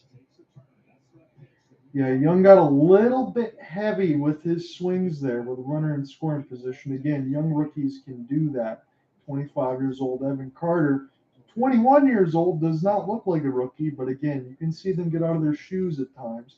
Marcus Semien, as load first, he was able to come through his last at bat, and that'll be Tavares first, excuse me. But Marcus Semien was able to come through on that. We'll see if he can do it again. But Leone have an opportunity before the lineup turns over for a second time. They're showing most strikeouts in franchise history, and Fott's going to creep up his way through the big unit. Some of the other big-time pitchers in Arizona, if he keeps it up, 1-1 there. So I know the whole thing about the pitchers for the D-backs. Merrill Kelly and Brandon Fott, they don't need to be Randy Johnson or Kurt Schilling, but their plates ain't really nice enough for them to keep their confidence. Yeah, they are. They're keeping their teams in their game. Merrill Kelly pretty much won a game the way he did. So out at second from a hard hit ball at third from Tavares. They threw it back over to try to get Lowe, but he got there back in time. 2 outs. And right onto the line of sight. Good job there. So this will finally bring up Marcus Semien. Got a batter ahead of myself here. When I do get back into the commercial part of the break, into the bottom 6, I will throw the YouTube question up there. Forgot to put one up there this time, but we are in between the Twitter and X space on the YouTube side. John Ott alongside Alec Novel. And Ian Genji has joined in with us on this side, and it's been a lot of fun here. This is at Chase Field in Phoenix, Arizona. It's a 1-1 series tie. It's a pivotal swing game. Texas has an early 3-0 lead. Fought 76 pitches into his day. It is 1-1 against Semien as the sweeper misses. So Marcus Semien, he may have got one earlier, but he's looking to get another if he were to get his confidence up in the bat. Any time is as good a time as now, Alec, for Semien to do it again, trying to go 2 for 3. He's going to get a hanger. This will be played in off the hop, knocked down at third by Longoria. Takes his time, makes the throw over, and Fott looks good through 5, but it's a 3-0 Texas as Arizona goes to the bat rack. Lourdes will be first. Oh, it looked like Longoria was going to drop it initially, but it didn't look like that. But he handled it in the end. Dropped it initially, but took care of things. Stick-to-itiveness for Evan Longoria. He's mixed in between the DH and the third base side. Again, as you said, in between the Bruins and Panthers, that one is still tied at 2. We'll give you those goal scorers. So Charlie McAvoy was the latest, as Alec mentioned, with Brad Marchand. But you got Sam Reinhart and Alexander Barkov. Again, I think Alex Barkov is one of those guys that I know in the NHL circles he's very well known, but I think his 200-foot game and complete game is very underrated. And that 200-foot game from Barkov, and I would say he doesn't get a lot of recognition that he gets in the NHL as one of the best players in the league because he's on a small market team in the Florida Panthers. They play down south over the Miami area, but he is still one of the best players in the league, not only contributing every day on offense, but got to factor in the defense and what he brings shorthanded. I agree with you on that, so I don't want to throw that out there. I'm giving his flowers for a second. We do have one final. The Celtics, they get the win over the Wizards. The Wizards had their one win over the Grizzlies on that end, but this one goes final. good balanced scoring. And again, Tatum and Brown. Tatum has 33. Brown has 36. Another decent game for Kristaps Porzingis, 7 and 9, 15 points as well.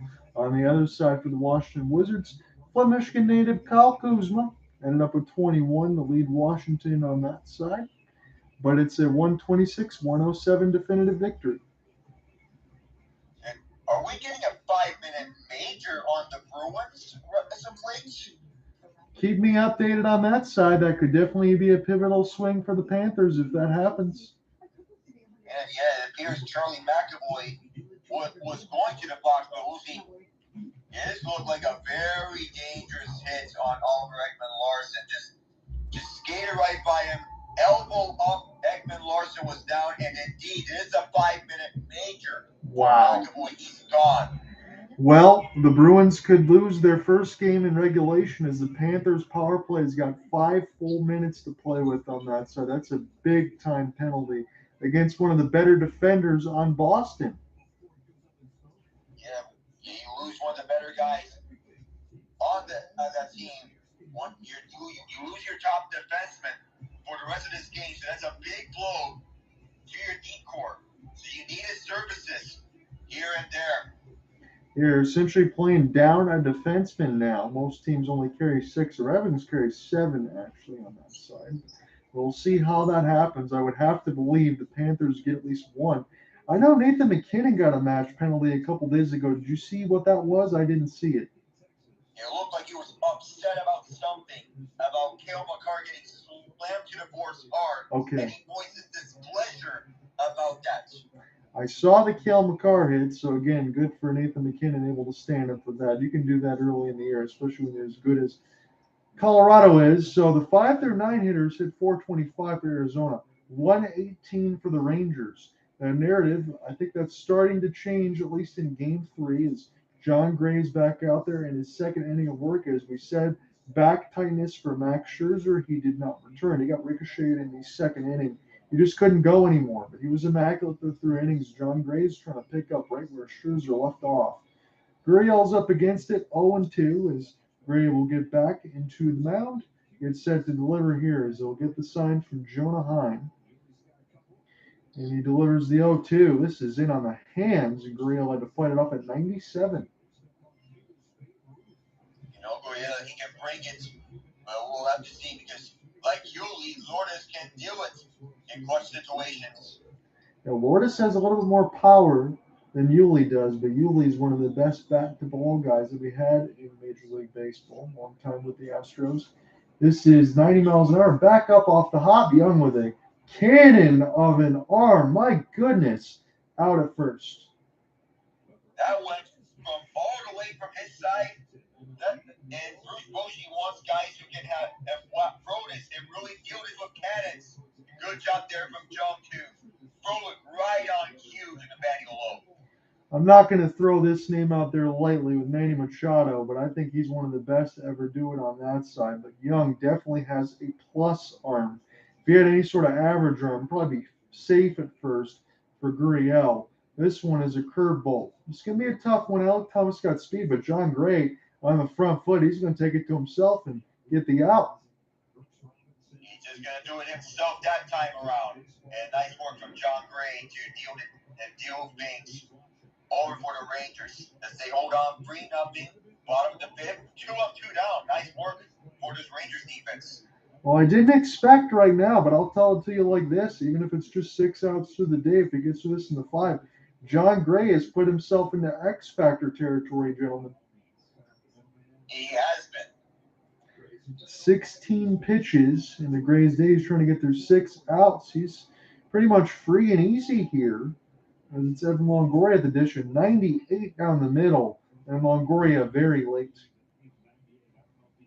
That was way late for Evan Longoria. I know it's a long time reign and he can bring the magic, but him at 38, perhaps we'll see if age is starting to catch up a bit or two, but don't think. He's got that power, but if he's going to get started on a 98, he's going to have to start probably about a second and a half sooner. But Gray is definitely bringing it. That slider was at 90. as he grabs the rosin back in. He's trying to punch out the Diamondbacks 1-2-3 here. And this has been a pitching clinic. We talk about Merrill Kelly in game 2. It's been a clinic here for the Rangers. As this is 91, we'll see if Longoria offers at it. No, he's still alive here.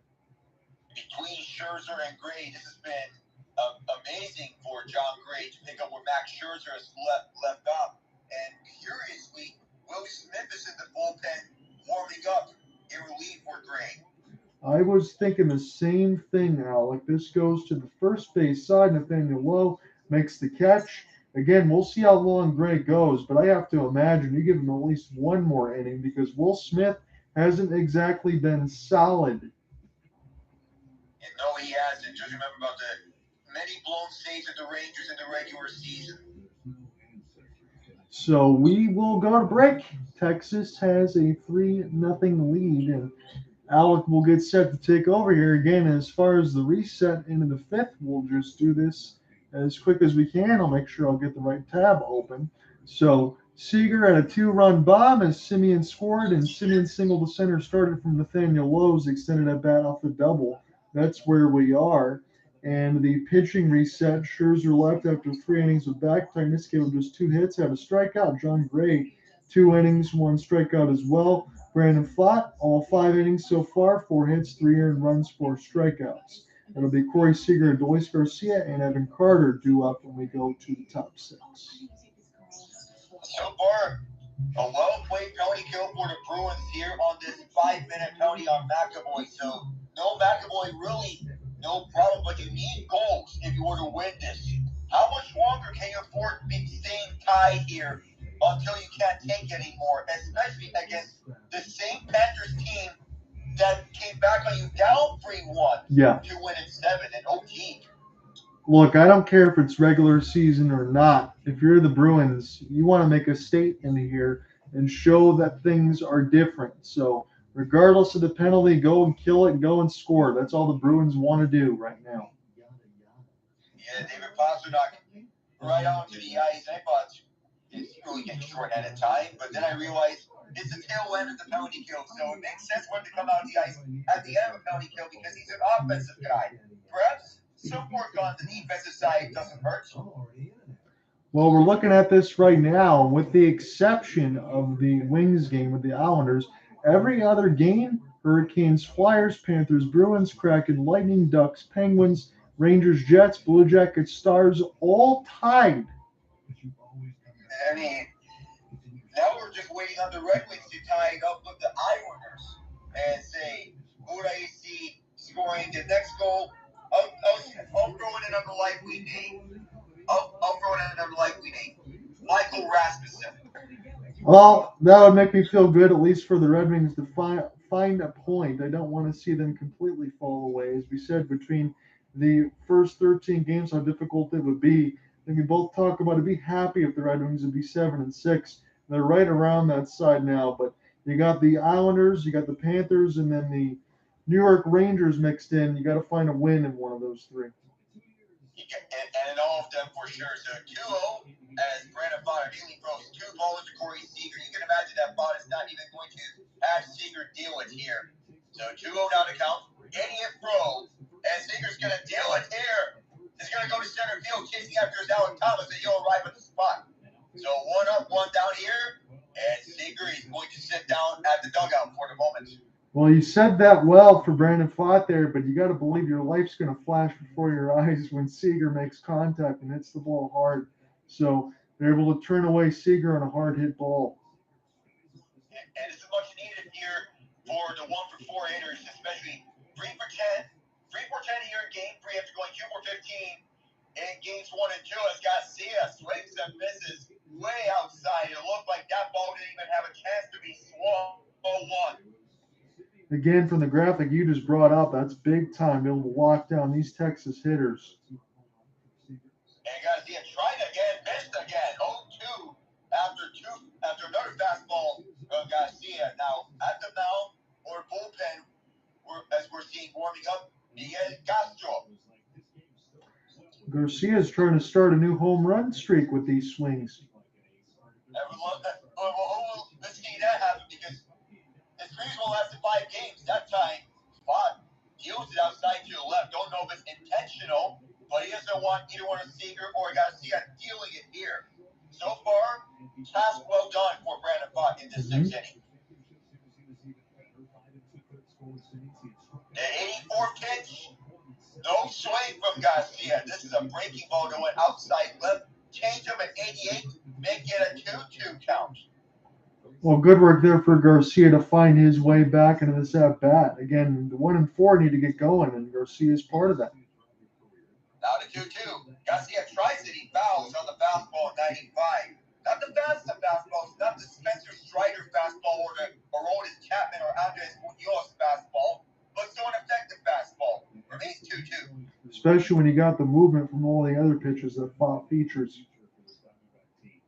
Now here's another 2-2. And a full count here. Sweeper 86. There's one of those other pitches that you mentioned, John. He can bring in the sweeper outside the fastball and also an occasional curveball. And we'll see if Brandon Pfaadt can be as cool as those ice sculptures. I love those. Yeah, I love those ice sculptures too.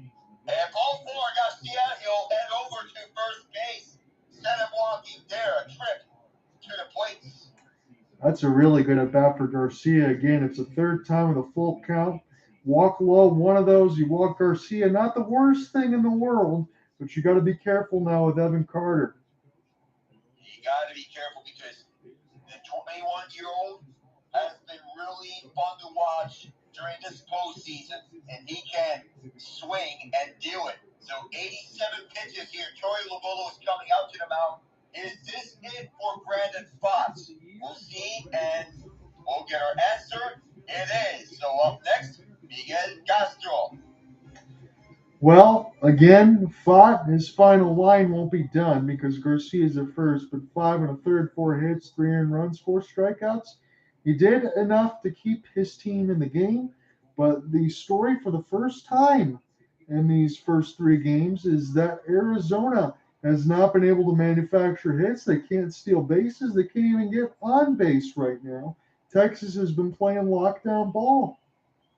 It feels like the first 5 games of the NLCS between the Phillies and D-backs. When the Phillies, they figured out the D-backs game, playing lockdown defense on them, from Trey Turner to Bryce Harper and everything about that. Perhaps it seems the Rangers have been taking notes from those first 5 games and knowing about the game plan on how to shut down this D-backs team. That could be. And if that's the situation, Alec, again, we talk about what's next in this game 3 side. Could be a turning point type of game. Speaking of the next goal, again, you were talking about it. This time it's Noah Dobson from Pierre Engvall, 105 in the third.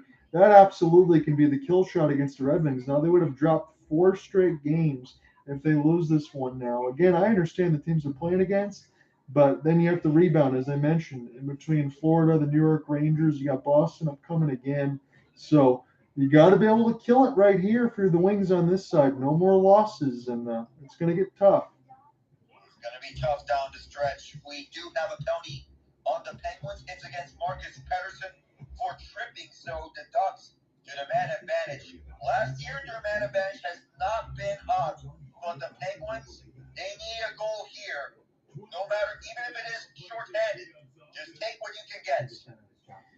Kraken and Lightning, they're headed to OT. A little bit of fence post scoring for the Lightning, 1 in each inning. Kraken scored 3 in the first. That's held up. We'll see who gets the extra point. So, overtime city and maybe in the NHL. Absolutely. All these games have been close. Looks like the Hurricanes just scored with 1:26 in the third. They're trying to get 2 points against the Flyers. And could be, unless we see a miracle from the Flyers, the kill shots, as you mentioned about the Islanders against the Red Wings. If this is the score that holds up, perhaps the kill shots. So I'm paying close attention to this overtime period between the Kraken and Bolts. They're a minute 10 deep. So Miguel Castro is going to come up. Last we saw him, not really the best of outings because one pitching sequence and it was over in a flash in the 11th. Yeah, it was an absolute bomb from Adolis Garcia. After he was hit by a pitch, It came up at his next at bat, and he delivered the game winner. And who would have expected Garcia to steal a base right after he was hit by a pitch on his hand? The last thing we expected. Oh my goodness, what a save from Philip Grubauer in the meantime. As Castro immediately deals it outside right. Sinker 96, opposite Evan Carter. Well, Alec Nava's in prime form. He's giving you play-by-play between two games. It's very important that Castro can get this one locked down here, as Alex said. Wasn't very good last time out. These are big outs to get. So 2-0 now, opposite Carter. So perhaps this is a time to turn things around for Miguel Castro. 1 out, but it's a 2-0 count opposite Carter. And now here's the 2-0, and nothing doing there. It's a 3-0 count. Oh! How about this? In the meantime, John Gibson putting on a show. Are they going to count this a goal? I don't know. You leave me on the edge of my seat, my friend. Let me know. I think they're not going to. And now Carter is going to line it over to the left field. And this will move Garcia to second. Carter at first on the base hit. I guess that's not the worst thing in the world that can happen to Castro when you're up against it in the count, because Carter could have taken you deep. Just take with the base hit and move on. So no goal for Lars Eller. Instead, he has drawn a penalty. So just 3 seconds of 4-on-4 before a minute 57 of man advantage time for the Penguins. Now Mitch Garver rounded into a double play victory and struck out. Here's the top of the 6th. The Rangers looking to double this 3-0 lead. Here's the first throw from Castro on Garver and just spin it along to the left line. Perfect delivery from Castro. 0-1. It appears the Kraken are taking a timeout just as we speak. Castro surveying, now delivers. Way out. No chance to swing that for Garver, and he did not on that time. He knew it was going 1-1. Well, you better be careful if you're Miguel Castro here, because you could absolutely deliver the dynamite. And this game will probably be over if Texas scores a couple more runs. We have a delay of game penalty for the Ducks. Here's a 5-on-3, 149 of it.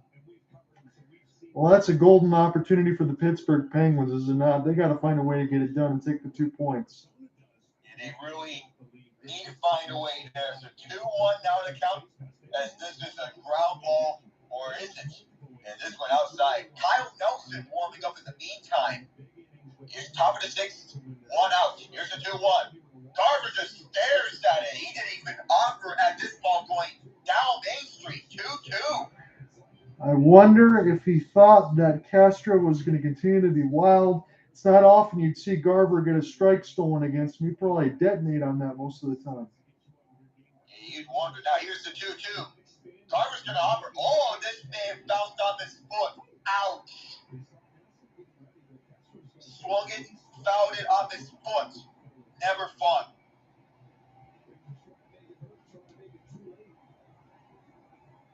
Now the Rangers staying put here, getting set for another 2-2. From Castro on Garver. Here it comes. Garver's going to test it, but this is going to go deep. And handling it is Alec Thomas. And everyone's going to stay put here. So 2 up, 2 down here, top of the 6th. Well, we mentioned a name that's been very quiet in this playoff so far. It's Jonah Heim. He was known for his bat this year, 258, 18 bombs, 95 RBI. Can he play hero a little bit? So I would love to see hero ball here from Jonah Heim, just as John Gibson saves and makes a save on a 5-on-3, and the Kraken win in overtime. So Kraken take a big 2 points over the Tampa Bay Lightning. Lightning are doing enough. They're keeping their heads way above water right now. You're definitely keeping it above water, and now a throw reversed on a quick dart. It was a low swing, low percentage chance for Jonah Heim, and he got bit on it. We'll head to the bottom of the 6th. Yeah, that seems like a missed opportunity. Maybe it doesn't come back to bite Texas because they're up by 3, but that's a pitch that Heim definitely should not have offered at. That was one that he should not have offered at. And because it was low, and that's a low percentage play. The game winner for the Kraken Jared, look, yes, he can. The 40-goal scorer gets it done. I want to go see, and I'm going to click on the box score here if Matty Beniers picked up any points. I know they've been mentioning a little bit of a slow start there for Matty as far as some of the point totals. Didn't pick up one today, but I do think his 200-foot game is going to transfer. I know there might be some sophomore struggles here and there, but Matty's not the type of guy that's going to go out and be a Connor Bedard, but he's going to be a guy that's going to serve us through years and play defense and play in all different situations. In all sorts of situations, power play Tony Hill entered Spanner's 200-foot game. I would love to see that development from Beniers. So, Panthers Bruins in overtime. How fitting of this to go to OT, because the last time we saw them, an overtime classic in Game 7 in the upset of the century.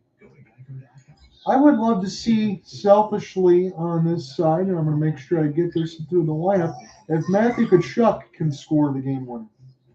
Well, Brad Marchand almost had one, but Sergei Bobrovsky, are you kidding? Pat saved to keep this deadlock at 2. Well, when you say Brad Marchand and Sergei Bobrovsky, maybe Marchand's getting a little bit of nightmares. If you remember Game 5, the breakaway that could have ended it on a buzzer-beating breakaway. Almost had it. But Bobrovsky, had it not been for that save, we wouldn't get the Stanley Cup final that we had last year. It's a shame with all the injuries for the Panthers, but it was a Cinderella run, and they definitely deserved it. Big Bob was excellent. It was excellent throughout that run, especially, namely, in that 9-game stretch between the second round and the conference final. He's been his best there. Oh, nearly into the neck that Sidney Crosby hit the side of the net. This Lucas Dostal in for Anaheim, not John Gibson. Well, the Ducks have been scoring a ton of goals so far. We'll see if that continues this year. Oh my goodness. Oh, Mason McTavish with the KO. Oh, man. With 11.9 left. I didn't mean to call it. So, John, to give you an idea, I saw this the whole way. I believe it was number 33 for the Ducks. Who was that, Alec? Soderberg. Soderberg flies out of the penalty box just as the pass back to the Penguins' eyes comes back from a Ducks player. Soderberg picks it up in stride and just rockets it to the top of the net, to the top of the. Basically, he goes top shelf right by. Is that Jari or is that who is that? Wait, hold on. Wait, they're going to review it for the moment, but there's a 1-2 count for John Gray on Aldo Perdomo. In the meantime, just as Pablo Saka gets the OT winner for the Bruins at TD Garden. So they're going to have the same feel as in the playoffs, but they'll take anything they can get the Bruins. Yeah, I'll take extra points. Again, 8-0-1 on the year. If it wasn't for the Vegas Golden Knights right now, again, they'd be in that same category. Well, they have the same record. We'll see if the Golden Knights can go 9-0-1 against the Canadians. And Sidney Crosby gets stonewalled on a last-second shot. Lucas Dostal took care of business. The Ducks win for free in regulation. In the final moment, Perdomo swings and misses. 2-2 was the count. He'll sit down over at Torey Lavol's dugout. 1 down, 2 to go. Well, Alec, you're our pro because that one is an absolute crusher, I think, for the Pens. Yeah, it was. It ripped everyone's hearts out. PPG Paints Arena even ripped my heart out. God, Mason McTavish, what are you doing to me? Why? Well, my team's going to get blanked by Ilya Sorokin and lose 4 straight, so I feel your pain. We're dealing with it together. Yeah, we are, my friend. Now 0-1 as Corbin Carroll fouls it to the left. So the only 2 games are left, Chicago and Arizona, Montreal and Vegas. Those are the last 2 games of tonight's 9-game swing in the NHL as Corbin Carroll, same placement as the last one, fouled over to the left. So 0-2 for Carroll. I know you guys are probably going to laugh at me at this, but I'm going to be honest. I'm low-key looking forward to Blackhawks Coyotes. There might be a lot of goals in that game. I am not laughing at that at all because I am very intrigued by what the rookie for the Blackhawks is going to I should say the rookies are going to do. But again, as I mentioned in an earlier broadcast, Connor Bedard has 3 goals in 8 games as a rookie, as an 18-year-old. Yeah, it's lovely. It's a lovely beginning for Connor Bedard. Speaking of rookies, Corbin Carroll will sit down after he swings and misses. Now comes Cadell Martin. It's going to be off of Corey Seager. It hit his bare hand. And for the 19th straight game, Martin has a hit. Unless they count it as an error. Go ahead. So we'll see what the ruling is, but this is actually off of Marcus Semien, there. So this went off of Semien's catching glove, and he's just staring blankly at it. He just raised it up off the fingertips of it. I'm rolling that a base hit. You got to call that. There's no way he's making that play.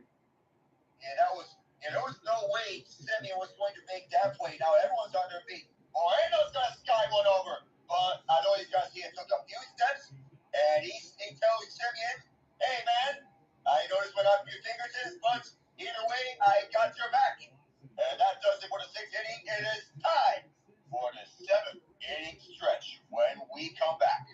Well, I'll tell you one thing, Alec, on this side for John Gray. I mean, I didn't mean to jump all over you guys because we're talking hockey and talking shop as well, but John Gray was throwing gasoline in that 6th inning. He looks locked in. Oh, by the way, John, just so you know, it looks like Sam Laporta is on his way to indeed cementing himself as the best tight end of this rookie draft class. Yeah, I don't know what's going on with the Lions in their draft class under Brad Holmes over the last couple of years, but now you got Brad Holmes, you got Dan Campbell, you had Aiden Hutchinson last year, who I wasn't sure because he was good at Michigan, but he never really was this good. Now you mentioned Sam Laporta as well. I don't know what to do with myself. I'm not used to seeing draft picks having success. Well, John, here's how I theorize, right? This is how I explain it, why Detroit is finally doing good. Mm-hmm. It's because you're not trying to be flashy. You're not trying to copy anyone. Dan Campbell might be the most blue-collar football coach I have ever seen. Like, he epitomizes the blue-collar lunch pail style of Detroit with his. We saw it on Hard Knocks. One coach does up-downs with their players during practice. Certainly not Fat Boy Matt Patricia. I know you're taking indirect shots at Patricia there, but Dan Campbell, I love the hiring at the beginning, bringing a new sense of energy to the Lions, and with the job they putting up, I gave the Lions a 3-year window for them to make the playoffs, and it seems that they're set to make the playoffs. Not only making the playoffs, but perhaps hosting their first ever playoff game at Ford Field, because they're on their way to 6-2 if they hold this halftime lead up. And Laporta, I love what I'm seeing from this rookie. Everyone thinks Michael Mayer as the best tight end in this rookie draft class, and Dalton Kincaid was the first one off the board. But Laporta has really been impressing me. Like I said, I know I've told Alec this, and I'm not trying to, because you guys know way more about football than I do. It's not the ones I follow too much. Again, because the Lions have been so bad my whole life, I'm 36, I never really got into football. Yeah. It's just the situation it's been. So it's always been on the back burner for me. Not like Patrick Rush on that side. But you know what? I'm happy to see it because all of our teams in the 4 major sports have all been in a rebuild at the same time. So it's nice to see the Lions pull through. And holy cow, did the Red Wings just tie it? Yes. What? Oh my goodness. In the nick of time. Thank you. They were going to get blanked. They were about to get blanked, and it's 18 seconds in the third. Daniel Sprong and Jake Wallman. Yeah, I was thinking Michael Rasmussen for the Red Wings to get a goal for them, but Sprong and Woolman, hey, anything will be taken. Thank you, boys. Get us at least a point. That's all I care about, especially against a good goalie. So Nelson is out on the mound for the first time, and we will see if he can hold, and we'll see if Arizona can score any runs. Well, Alec Nava's had pretty much all the action on top on the other side for John Gray. I had the few runs called, but that's been the most exciting portion after that is Gray's dominance, as it's 1-1. Fellas, sorry, but I'm going to interject here. A quick update on the MLS match between Seattle and FC Dallas. Mm-hmm. It looks like Seattle has an opportunity to take the lead off a penalty kick because of a foul inside the 18-foot box. How much time's left in that game? We're in the closing minutes of the first half, but still a one goal. But still, in tonight's earlier match, Orlando City FC versus Nashville SC, Orlando won by the score of 1-0. So one goal could be the death, figuratively, of a team. I don't want to get too far ahead of myself as we switch back on the baseball side of the narrative, but they did just show John Gray. Again, only 2 hits against and 4 2/3, but 7 strikeouts. He's probably been the best bullpen arm so far in the World Series. And you can make the argument because John Gray has been really filling in for Max Scherzer nicely. And if Scherzer is out for extended time, and if this goes to a Game 7, perhaps you trust John Gray as your arm if you're the Rangers. By the way, it is 1-0 Seattle Sounders. You know what? So you know what, Alec? Honestly, after the back tightness, it totally escaped my brain that Max Scherzer might not be available. Considering, I thought, and honestly, I'm thinking maybe day to day, but maybe that's not the case. It might not, and still, it's still a tight game. But the D-backs, they're doing their part and clawing in. They got to chip in on offense, though. They got to find a way. It's been 2 up, 2 down in the top of the 7th, and they're running out of time. Kyle Nelson's got to continue to dig in. He's been good so far at the top of the 7th with the first 2 outs as they're showing John Gray. He's kind of splitting in between his fingernails right now, doing the LeBron James, chewing on those as it's 0-1, and this is now 1-1 on the cutter. Yeah, speaking of LeBron James and the Lakers, it was a tight game against the other Kings in California, but Sacramento pulled away in overtime in the win.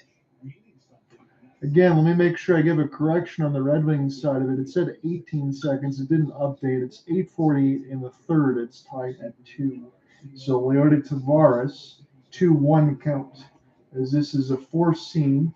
That does just catch the inside, 2-2.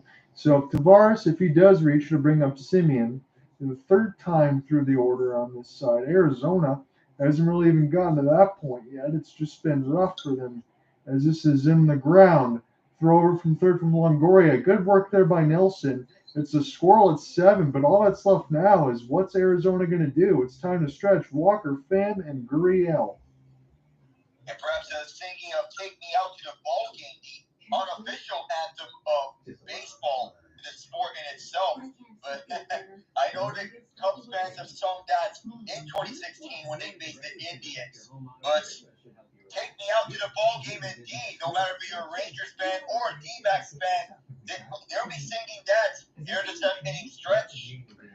Well, again, as we said, in between baseball side, you have Monday Night Football and the hockey, basketball. Well, it looks like I'm definitely going to have to watch hockey highlights at the end of it because all the finals have all been 1-goal games. 2 of them have been in OT. It's all still 1-goal games now. And the Red Wings look like they've taken the lead. They were down 2-0. This just updated on my side 3-2. I hope that that's official. It is. JT Comfort was right on the doorstep and left Ilya Sorokin all alone on an island as he received the pass and an easy tap-in goal for Comfort right on the doorstep. Sorokin could do next to nothing to stop that. Again, I should apologize to Mr. Stevie Y. I was pretty much right in their epitaph with a 2-0 lead with Ilya Sorokin in net, and the Red Wings have scored 3 straight. Honestly, it's badly needed. Again, we talk about the goalies that they're going to be up against. I'm going to flip through on the NBA side before I get too excited. So Yeah. 102-82, the Warriors have a 20-point lead over the Pelicans. Look like they're going to give the Pelicans their first loss. We'll take a look at the Dubs and see what they're doing today. Steph Curry with a cool 30 on 10 of 15 shooting, 5 of 9 deep. And I'll ask you this, gentlemen. We know Steph Curry's a first ballot Hall of Famer, but he's 35. How much longer is he going to continue to score 30 points a game? Say a couple more years for Steph Curry. I don't think the Warriors are going to win another title in this time frame because they've done a lot of damage over the past. But Klay Thompson and Draymond Green, they're not getting any younger. And over time, as players age, they start to lose the attributes of what once made them great. I agree with you on that side. And what I do like when I look at the Warriors side, and this is no disrespect to Chris Paul, but they use him in the right situation in this game. 6 for 10 off the bench with 13 points. I think that's what they need to do going forward. Yeah, that's what they need to do. And by the way, the Rangers are tied up on the Jets. The other Rangers, that is, Chris Kreider. And how else? Power play goal for Mr. New York. Chris Kreider is very terrific. Again, that core, the only question for me is another year they get older on that end. Can they find it? Because they were close over the last couple, but I don't know if the New York Rangers core that they have right now can win a title for as good as they are because the Eastern Conference is just so darn loaded. It's really loaded, top to bottom, and making the argument of multiple playoff contenders. It's an absolute bloodbath when you look at the standings because they're pretty much neck and neck with each other. Just as John Gray is getting interviewed over the dugout. I'm a little disappointed. I wanted to see John Gray back on the mound and absolutely throw some pitches, unless this is just before that side of it. I'm going to make sure I pull up the box score. We'll give you the bottom 7 before we switch back over with Alec Nava. But it looks like Josh Spores is coming on in relief. First time we get to see Spores in the World Series, and if I'm Bruce Bochy, this may be the right guy you go to here in this 7th inning. He and Adolis Chapman have been well rested for this moment, and this is the type of guy that you need to go to for this situation. Yeah, Alec, it's all set up now. You got a 3-0 lead. You're in a safe situation. You haven't had to use Spores, Chapman, Leclerc only for a couple times, but Spores, Chapman, Leclerc, you're 7-8-9, your best arms. And that is what's in front of Texas right now as they look to take a 2-1 series lead in the World Series. And if they can lock down the way that they have, Texas has put themselves in a great situation. But the main story in this game so far is how good the staff has been. 3 scoreless for Scherzer, 3 scoreless for Gray. We'll see if Spores can do it now. The only good thing we can take away, Alec, in this game for Arizona is Christian Walker so far. Yeah, perhaps the only good news for the D-backs so far in this game because it's the only solos we've ever seen for them. The rest of the attack has largely been shut down, and a nice job. 1-2 and double in this game, and this is solidly hit. But Semien able to get this one over to Lowe. No problem as they get out Walker. But yeah, by the way, they're counting that might reach as a hit and not an error. So good decision, good job there by the umpires to get the call correct on that 5-day hit. Yes, and that's not even a fan inflection from Alec and I. That is the correct call. I don't think Semien would be able to have made that play anyway. So, and LCS MVP continues to add to all-time postseason hit streak that he can definitely tell his kids about one day. And definitely, he can tell his kids this there, and in the future, he can tell us 19-game postseason hitting streak. Tommy Pham ropes one. This is going to go over the head of Leody Taveras, and he'll cruise in for a double. Maybe a sign of life. And perhaps an adjustment or two from Troy Lovullo on how to play the D-backs way this especially after Manny's coming off a 4-for-4 night in Game 2. But how about the rest of them? We need to see the same type of production from the rest of the batters. As we've said, the moment is now. There's not a lot of time left here. You have essentially 8 outs left to score 3 runs. That's what they need to at least continue this game in extra innings. Gurriel takes a lollipop curve at 85. He probably could have pummeled that one, but it's 0-1. Yeah, the look was there, and the pitch was de facto slow enough for it to be hit at. He could have swung at that one, and he could have blasted out through the first level. We'll see now. We got some fans and some interesting looking bodysuits. And behind us, the fake muscle feature there. That's what they got at Chase Field. Really nothing going on as far as a pool party because there really hasn't been any hits for Arizona to feature. But Lourdes Gurriel 0-2 against it right now. You got Tommy Pham with a double at second and 1 out. Arizona needs runs. And a awful swing there for Gurriel as he gets tagged out by Heim. You cannot swing it on a pitch like that. You got to know better here, Lourdes Gurriel. I know you have a lot of power to your swings, but this breaking ball was headed more towards the dirt. Don't swing it there. Come on. Yeah, that's very, very poor for Lourdes. You know the situation. Arizona hasn't had many chances with runners in scoring position, so I can understand getting antsy, but you absolutely can't at this point. You need to be level-headed. Alec Thomas again. Another curveball from Spores. That splits the plate. That's got to be hammered. Yeah, you got to swing at that one. It's another one of those times you got to know which balls to swing, which balls do not swing. Alec Thomas 0-1. Spores inside at 99. Backs away Alec Thomas. He could have hit his elbow. And anytime it hits the funny bone, never funny when it hits your funny bone. No, it's not. Both teams 1 for 5 with runners in scoring position. Not a lot of runners to be had. 98, no chance on that one. Falls it back 1-2.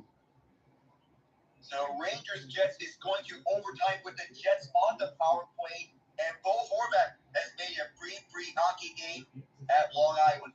What an outstanding night in the NHL this Monday night. Every one of these games have been spectacular. Yeah, really a great night of hockey. 87, curveball up high, puts Jonah Heim out of the crouch. It's 2-2. Again, if he does reach, let me make sure I get this on that side. Evan Longoria would be next. As it's a 2-2 count with 2 outs. Texas holding on to a 3-0 lead. Josh Spores in relief, about to throw pitch number 12. Gets a sign from Heim. 97, and it's fouled toward the first base line, but up into the seats. And I don't know what's going on my end, but it seems that there's something going on with Josh Spores because I'm ahead of you. But he's having a little war with Mike Maddox. So I'm going to see on the Alex Vision side, it's Red Wings Islanders 3-3 now is the score. I think they have just tied this one back up on that side. So it was Bo Horvath with the latest goal for Matthew Barzal and Noah Dobson. And if there is any situation with Josh Spores, we'll let you know about that. This looks to be a meeting to make sure that he's okay. They think they might have saw something in his delivery is what I'm looking at.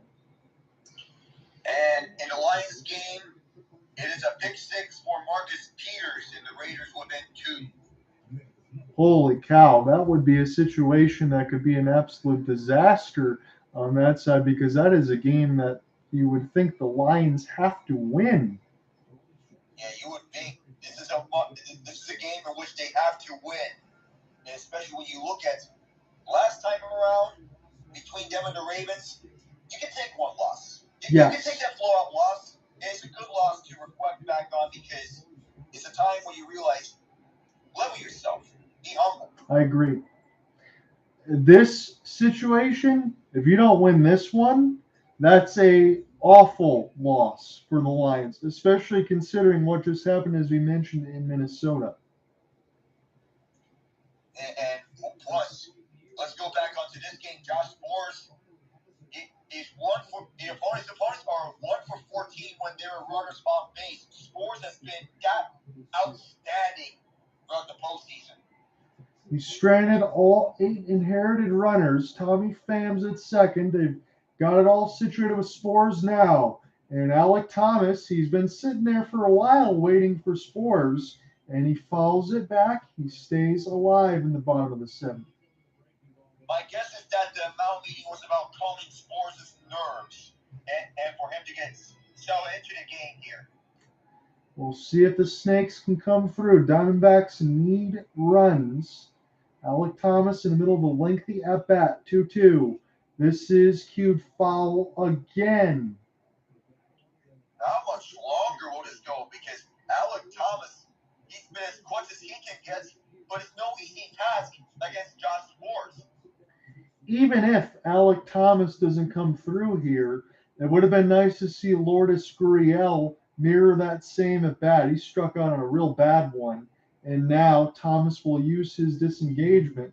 This bat seems ever longer because we were waiting for Spores, the 23-year-old out of Chicago, Illinois, 5'11", 175. Alec Thomas has a ton of speed. As we said, as clutch as it comes. He mentioned that many times when he was in here. We've seen him come through. The rally caps are starting to be put on here because they're running out of outs. Still 2-2. Spores will deliver from the Heim sign. Inside, the count is full. So perhaps some danger territory for Spores. The last thing he wants is to walk Alex Thomas in this situation.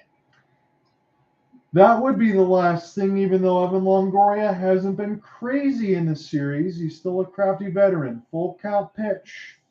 Swing and a miss! Josh Spores! Strands fam! 1 for 15 now. How about that? Have yourself a postseason, Josh Spores. I love how he's come out big here with the Texas Rangers. And this postseason for Spores has been a breakout party for him. I would love to see him more in the regular rotation of the bullpen further down the road. Certainly making a name for himself, Alec. I know you're going to be taking the 8th here. You know what? I know we haven't seen a lot from Arizona in this game, and I know the last one got away from with a 9-1, but so far this World Series has been pretty fun. Yeah, this World Series back and forth, and I love this. And we can mention about how the Diamondbacks were the better team in the first 2 games. Tonight, it feels like the Rangers are the better team. They've made their answer. We talked about it in the open. What are we going to see from Texas? Were they going to be able to respond? You brought that to the forefront. You're right. Texas was able to show it for the first time. And we will see tomorrow, as far as if they hold the lead today and go up 2-1, what we're going to have in front of us for Game 4, because we really can't tell you definitively who the starters are going to be. It might be a bullpen type game. Yeah. If you remember the last time the D-backs had a bullpen type game, they had Joe Mantiply as a starter. He went 1 and 2 first innings. For the Rangers, if this were to be a bullpen type game, now it may seem more and more likely that in my eyes, we could see Dane Dunning as a starter. Just remember, he was the starter for the majority of this season. Now he has been reverted to the bullpen. So likely it's going to be Dunning and perhaps a mix of either one of Andrew Heaney, Martin Bez, or Cody Brasburn up at the mound to start things off. Yeah, I think we're going to see all of those on that side. That's a good look by you. Again, I'm just watching a game that should be won. It is Matt Duchene with his first of the year for the Stars as they're up 3-2 on the Blue Jackets. So he finally gets on the board, and good for him because the Stars need his offensive production to go down for the line. And Connor Bedard with goal number 4, just 28 seconds into Wow. Yeah, I'm going to keep my eye on that one once this game is done. I think there could be a lot of goals scored. I like the young players in the Coyotes, but Connor Bedard, he might have an opportunity to do something special against 2 really young teams back and forth. Between him, Kevin Korzynski, Alex Blastic, and Wyatt Kaiser, all rookies on that Blackhawks team. Just as we get a first look at Luis Frias, who throws the first pitch strike perfectly, or second pitch strike, but But this opposite Marcus Semien, who needs to get his numbers up. He's 1 for 3 in his fourth at-bat. 1-1 is the count. Frias now on the 1-1. Semien doesn't go. 97 on the fastball, but Bedard, he can do something special. And the Rangers pull off the win in Winnipeg. The New York Rangers come up victorious. They're 6-1 this season away from Madison Square Garden. My goodness. Wow. And now Semien with the other Rangers. He's just going to bat this right onto the direction of second base, just to throw to first, and that may do it for his night. And I believe it is none other than Steve Aoki's doppelganger, Mika Zibanejad. That's a good one by you. Yeah, the flow. I love the long flow. Red Wings Islanders in overtime as we speak when Corey Seager has just took them out or quit. Well, that's a game at least where the Red Wings get 1 point where they maybe couldn't have. Oh, Ilya Sorokin, a great save just as a strike on Seager in the meantime. So I'm going back and forth between these two games. Swing and a miss for Seager. Fastball 97, just as Ville Busso covers up in the meantime. 1-2.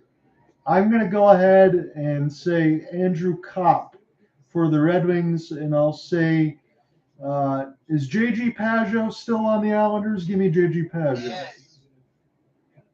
And Seager swings and misses, or he looks at it. First strikeout for Frias. Oh, hace frío aquí in Arizona. Hey, he's definitely bringing the heat right now. Oh, and the strike free is a swing and a miss for Seager. Yeah, that's called. That's what they say. The home plate umpire Alfonso Marquez. So 2 up, 2 down, top of the 8th, and now comes Adolis Garcia. Garcia gets out of the way on that one, but this cutter was not even close to where Garcia was at. 1-0 as this goes, so several feet above the zone. Well, if he can do that again against 1-2-3, he was cooking a gourmet meal in this 8th inning. My goodness. And Garcia is going to bat this to center field. Thomas will locate it just as the Red Wings miss. Tic-tac-toe! And a winner for Lucas Raymond! Yes! Thank you, Alec. I appreciate it, my friend. No problem, John. So we now head to the bottom of the 8th. Still the same scoreline ever since the Corey Seager 2-run shot. Just as the Coyotes tied up 1-1. The score over at Bullet. Michael Carson with the Bullet Magic. I know fans here locally will probably get mad at me if I had to pick 3 teams of the ones that I wish would win. I still feel like the Lions will have their chance regardless of what happens. But that's a badly needed win for Detroit. You didn't want to lose 4 straight. Again, as we talk about some difficult goalies, but what a bounce back in the 3rd. And that's what continues to happen with this Red Wings team when they're on. And when they're on, they're on. And this is the Red Wings team that I love to see that focuses on their offensive output and some unexpected names to show for it between Daniel Strong and Jake Walman. But I'm using Jake Walman as he can come through in the clutch. When the team needs a goal, Walman may not be the name that comes to mind first, but he has been clutch for the Red Wings, dating back to in the last 2 seasons. Yeah, when we talked about it on that side from the Nick Leddy move, I understand there was a lot of depth for the Blues, and Walman was maybe one of those guys seen as a 7th defenseman, but to see him be on the top pair with Moritz Seider, holy cow, was that a win. And that's a big win. And it goes to show, John, development matters. It does. And for teams that see someone as a 7th defenseman, while other teams they value him as a young, up-and-coming prospect, sometimes not the under-the-radar names like Walman can benefit the most from such moves like these. Yes, it can. It looks like it's going to be a goal fest here, as you said. Carson scores for Arizona. It's 1-1 as their Millwood Arena. I know you just gave that update, but I think there's going to be a lot of goals in this game. Yeah, I have the feeling because these goaltending situations may not be the best, but I'll cut both of them some slack for how they went leading up to now. They've actually played well above expectation, in my opinion. Yeah, they're two teams that are actually fun to watch, and that's an accomplishment. They'll be better. And it'll be a lot better, especially with the Coyotes' off-season additions between Jason Zucker, Alex Kerfoot, and we'd love to see more Dylan Genter. I think we will as it goes forward. Like, at least we could say Arizona is a team that probably is going to be pretty good in the future, and I think we'll make the playoffs at some point. Yeah, they will make the playoffs in the future, whether it be with Arizona or in any other city. Just as we get a pitching change in the meantime, Josh Sports is being escorted out to the dugout by Bruce Bochy, and guess who? The Cuban Missile, Adolis Chapman, coming up. Can we make sure that he doesn't spike anybody at 104 here? Let's get a clean inning. Let's get a clean inning here because spiking someone at 104, that could be very damaging to one's bones. And I thought the decision to keep McCormick in the game by Dusty Baker in the ninth after he got hit, perhaps not the best one. Should have subbed him out for Mauricio Navarre. But we're going back to commercial break again. The Trailblazers get their first win of the year, 99-91. Jeremy Grant with 22, Scotty Barnes with 20. Those are the highest scores for both teams. Let me make sure I look and see who's on the Trailblazers lineup because it's going to start to make me scratch my head. But when I look at it again, I keep forgetting DeAndre Ayton is a member of the Portland Trailblazers. Yeah, coming over from the Phoenix Suns that brought Yusuf Nurkic into the Suns. But Jeremy Grant really picking up where he left off, getting back to when he was with Detroit. And then there's that backcourt of Shaedon Sharp and Scoot Henderson. Malcolm Brogdon is a six-man with Portland. He put up 21. I like that, Alec, on that side. I think he's a really good addition there for the Trailblazers. And to bring veteran leadership to the team, a year after he was a six-man a year candidate with the Boston Celtics. And not only that, but you go up against a Raptors team in which we don't know about their identity under new head coach Darko Rajakovic. But Scotty Barnes, Pascal Siakam put him a fight. They did. I want to just make a scoreline mention. They're going to be getting back into this. The Heat were getting absolutely blown out, but they used a 32-16 run in the fourth quarter to make it a 113-105 deficit against the Bucks. So hold on to your hats. And with the Heat, this isn't because of Jimmy Butler. This is mostly because of the work of Tyler Hero, who has 33. Jimmy Buckets with 13. But keep in mind, he has 4 assists, but a well-earned 4 assists. Hero playing Hero, he has 33. I know you mentioned that with Tyler Hero the last time we were doing a World Series broadcast. I'm going to keep my eye on Hero. He's been impressive so far at the beginning of the year. Yeah, he's been really impressing me. He and Jack Harlow know each other well. And it seems the Mavericks are going to down the Grizzlies. The Grizzlies may be at risk of falling to 0-4 now. Oof. How many more before you get a win? That's the question. My goodness. Yes. Yeah, I know it's a downturn from what it's at, but I didn't expect it to be this bad. Here is Adolis Chapman as we get an update. Adolis Garcia has exited game 3. Chapman, a second pitch strike on the fastball in 96. Not the usual fastball that we're used to seeing from Chapman. But this is big. That Garcia, no longer at right field. Travis Jankowski is filling in his place. I hope that it's only because of something for rest. I hope.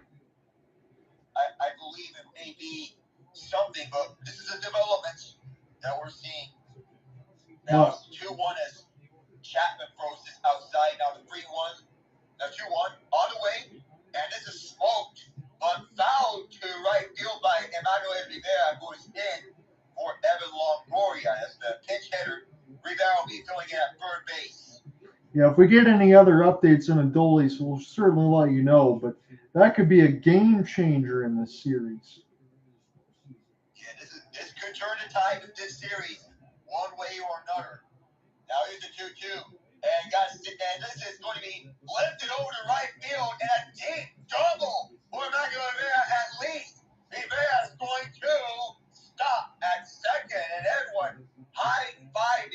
at Chase Field. The momentum shift they needed. Well, that was a pinch hitter there after a relief from Spores and Chapman. You put in Rivera for Longoria. He laces one on the right field line. Can Geraldo Perdomo come through? Can somebody come through for the Diamondbacks? And for Travis Jankowski, had no chance of No. catching that one. This one was located just when it hit to the warning tracks. But early pressure on Chapman here in the World Series. He's been in before, 2016 with the Cubs. Now up against Geraldo Perdomo. Well, he showed bunt. And he's just going to foul this to the left. It's not a bunt, but it's a 99 fastball. Well, we know Chapman can get himself in hot water and he can get out of it. Texas has been so good so far. Can they stay unblemished? And by the way, again, he got it off of a power play goal for the Stars. They lead 4-2. Which they are looking at this last at-bat sequence for Garcia. It appeared as he swung it, it seems he had some back pain on his last swing. Oh, boy. Shane, and we talked about Max Scherzer. Yes. And we're wondering about Garcia's status for tomorrow. And here's the 0-1. Up high. So 1-1 on this fastball after the first foul ball from Perdomo. Doesn't look like an oblique injury. But in the meantime, Jose Leclerc is warming up at the bullpen. You want to come on at any spot. Let's go D-backs chance here. And Chapman throws it low with a slider 87. Not where he wanted to go. It's now a 2-1 count. Perdomo, lock and key here. Come through for the Diamondbacks and give them some sort of life. And they need this here because they've been playing through 8 innings. As Chapman looks, now he delivers 2-1. This is going to be blown over to left field. Short of Evan Carter. On his way to Semien. And finally, the shutout is broken. The D-backs get one back. It's a 2-run game. Well, I feel good to get that ahead of Alec Vision for once on that side as far as a guess, but that's exactly what the Diamondbacks needed. And now they get to get back to their dangerous part of the order. We could have a ball game here. And yeah, it's the top three for the D-backs. Just remember, this D-backs lineup has been really coming in clutch when it needed. Yes. Now you get to the dangerous part. Carroll, Baden, and Moreno. And these three really can come through at any moment. So the late noise for Perdomo as he is having a chat with the first base coach, McKay, and a mound meeting initiated by Bruce Bochy for Adolis Chapman. Perhaps something to not exhaust Chapman for too long.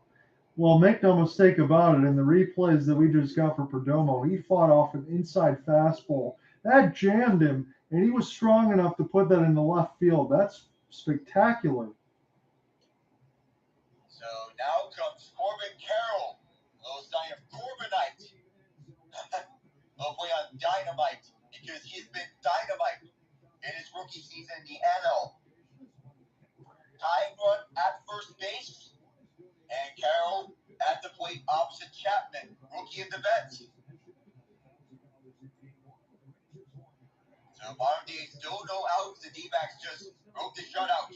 And this one way outside onto the right. Carroll saw this. It's a 1-0 count. Well, if you're looking at some inside information, I'm looking at the ESPN box. Anything up in the zone, Corbin Carroll's batting underneath 100. Yeah, anything through there. He wants to get a look at somewhere he likes. Carroll is going to foul it.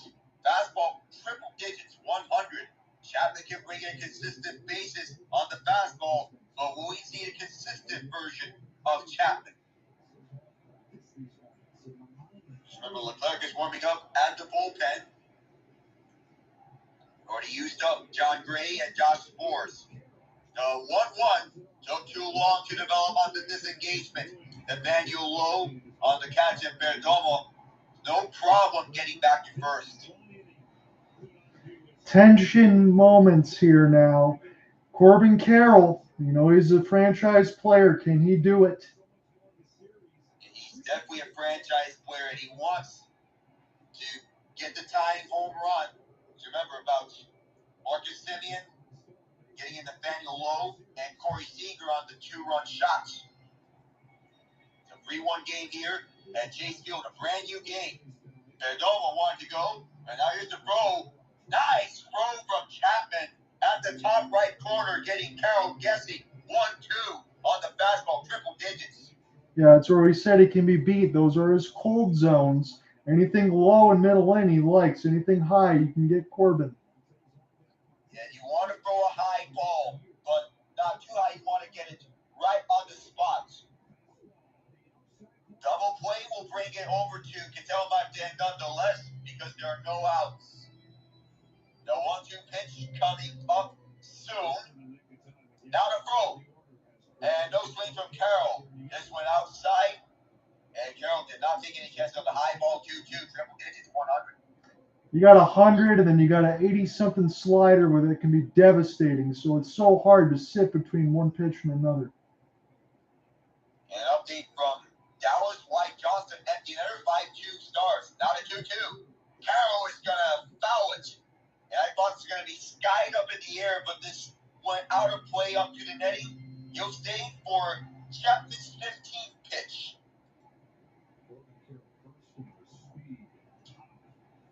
And ever since his arrival, he's been getting the D-backs right into the picture. And at right field, which is not a typical position that's usually filled in by Jake McCarthy, he's been serviceable there. Here's the 2-2. And no swing. Carroll's going to take it. And he's going to sit down. Chapman gets the KO. Holy cow. That was a lengthy at-bat there. And Corbin Carroll had to take it there from Chapman. Too much heat. Couldn't find it. And it's going to leave it up for the NLCS MVP. There's a lot of heat. And I know with all this, and this garnered face palms from the D-backs crowd. There still is a runner at first. You tell him about that. If there is a double, he can drive home. And this will be fielded by Seager. A double play opportunity. Got him up. Get down, my damn buddy. Had him. Corey Seager shut the door. Aroldis Chapman holding on to a 2-run ball game. 3-1 Rangers heading into the ninth. I'll give you the replay once I get it away from the Alec Vision side because he gave you a definitive and a really good call. That's 101. Backstab by Seager on a backhand throw. The feed to Semien and Lowe. A little how do you do there from the Texas defense. Yeah, how do you do indeed Aroldis Chapman? And how do you do Corey Seager? These two really coming up in the clutch, even though Chapman put himself in some hot water early on. He got himself out of the hot water. Just as Columbus gets one back. If they were to force overtime in this miracle, they need 2 more. Just remember, the Carolina Hurricanes forced overtime against the San Jose Sharks after the Sharks scored an empty netter. And the Hurricanes won that game. We'll see what Columbus can do. I'm surprised, I'll tell you this, that they put 3 past Otter. 21 for 24 for Jake Ottinger, and Elvis Merzlikins 28 out of 32. Boy, they need some goaltending in Columbus. It'd be nice if Elvis can step up this year. Yeah, if they can get back to rookie form, that is, because that's the form of Elvis that they need. And the goal scorers, Thomas Harley, Will Hens, Matt Duchene, Evgeny Dadonov, White Johnston on an empty net for Columbus, Dmitry Voronkov, Damon Severson, and most recently, the former Bruin, Sean Corrali. It's been a really good night across the board, and we're going to shape up here for Game 3 of the World Series. That's been just as good. I've had Alec Nava along here beside me. I'm going to set to finish this one off, most likely. And it's been a lot of fun tonight, man. I appreciate you sticking with me. I know we got one more game for us on Game 4. And if that one goes 2-2, I mean, who knows? We're going to probably have, if I have to venture and guess right now, I think we'll probably see each other back on the Friday side for a Game 6. Yeah, we could be seeing each other for Game 6 if it really is an even series. But we'll see. if we get something here for the D-backs or the Rangers here in this ninth inning, because we have not seen a lot of runs. It's been quite the pitching duel. And for all to talk about Max Scherzer and John Gray, I'll tip my hat to Brandon Fox. He put himself a nice outing, even though he let up 3 runs. It still is a solid outing for him. Yeah, he did the same thing as he did before, essentially, on that same side. You kept your team in the game and you gave yourself a chance. When it could have got out of control, he was able to put his foot down and kind of stoke the fire, and he did a good job with it. On the other end, as we said, for Corbin Carroll, I know when you were getting to the tension-filled double play, and that was a beautiful turn. Corbin had an opportunity. Again, we talk about the fastball and slider. It can be difficult to pick up. But, man, he's got to be kicking himself because it was a slider at 87 that split the plate that Corbin Carroll took. He could have absolutely tied the game. He could have, would have, should have, but in the end, you got to take a chance on that one. I don't care if it's down for the middle and if it's 89 and not one of the Chapman missiles. You got to take a chance on it. And they're showing this again on that side. And I mean, that's splitting the plate middle, as Alex said. And we were trying to just relay that there for Corbin Carroll. Again, you get to another situation where the ball gets hit hard from Ketel Marte and then turned over on a double play on that side. So spectacular defense. We've seen some unconventional plays. One that got Max Scherzer injured off his back. And then John Gray was brilliant on the other side. So Alec asked, is there going to be an answer here on this side for Texas in that open? Well, we certainly got that now. This has been their definitive game in Game 3, and the Road Warriors are trying to strike again, this time trying to hold on to a 2-run lead, and we will see who's still going to be back out there. It looks like Luis Frias is still going to be doing the job here. It'll be against Evan Carter, so I'll get back to the side of my lineup, 4, 5, and 6, Carter, Garver, and Jonah Heim. Yeah, Carter being the number 4 batter. Just remember, he got moved down from the 3 to the 4 because Adolis Garcia got moved up to the 3. Now the question is, if Garcia misses Game 4, what do? Do you move Evan Carter back to the 3 spot and move Travis Jankowski down? Or what do you do else here? Yeah, I've seen situations when they started the postseason and they put Robbie Grossman in the 3rd spot. I don't know if I would do that. I would agree with you on the Jankowski side. I think he would probably be the guy of the most semblance to hit. But, yeah, that's going to be big if Garcia can't go. He was definitely holding on to the bottom right side of his back. Hopefully nothing more than a tweak. As Carter takes a fastball, it's 1-0. Yeah, hopefully nothing is too serious for Garcia because I love what I'm seeing from this guy. His legend has been growing this postseason. Taking back to the regular season, and from the 39 home runs, the 2 DFAs, and how he was DFA with the Cardinals in his first year in the MLB. I mean, yeah, he's been playing godlike. So, I mean, it's insane how locked in that he's been. As it's 3-0 against Evan Carter in the 3-ball count, 32% of his plate appearances. That means he's got a great eye and he knows the zone. 3-0, and not even close on all 4. Carter gets a walk.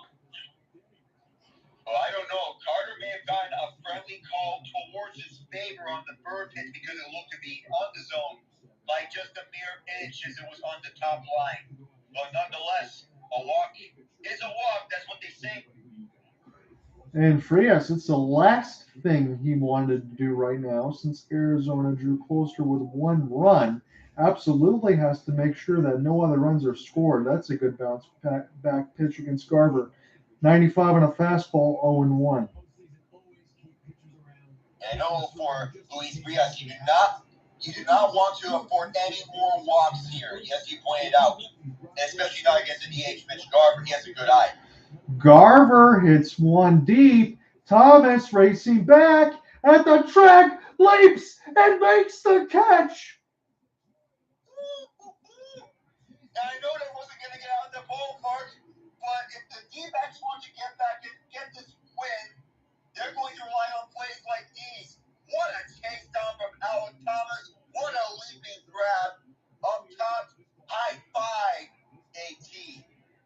That was absolutely scolded by Mitch Garver. Alec Thomas, again, that would have bounced off the wall, as Alex said, but nonetheless, he saves a run score most likely there as he gets a cap tip there from his defensive mate, Alec Thomas.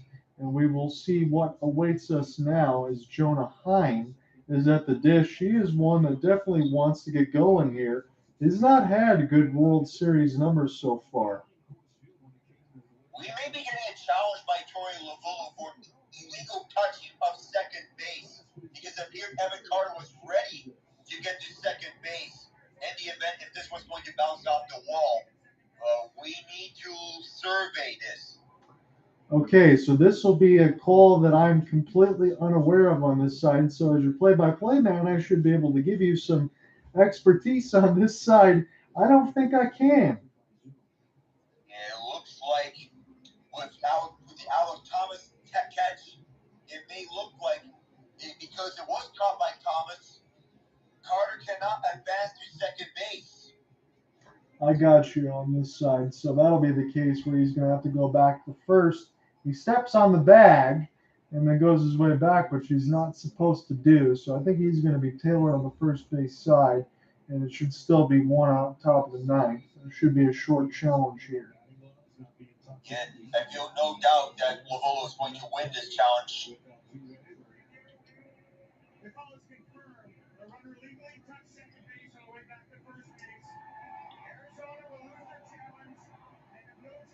So Arizona lost their challenge, but I'm not. Hold on one second. So is Carter still at first?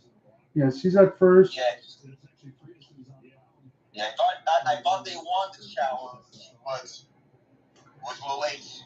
Yeah, I'm not.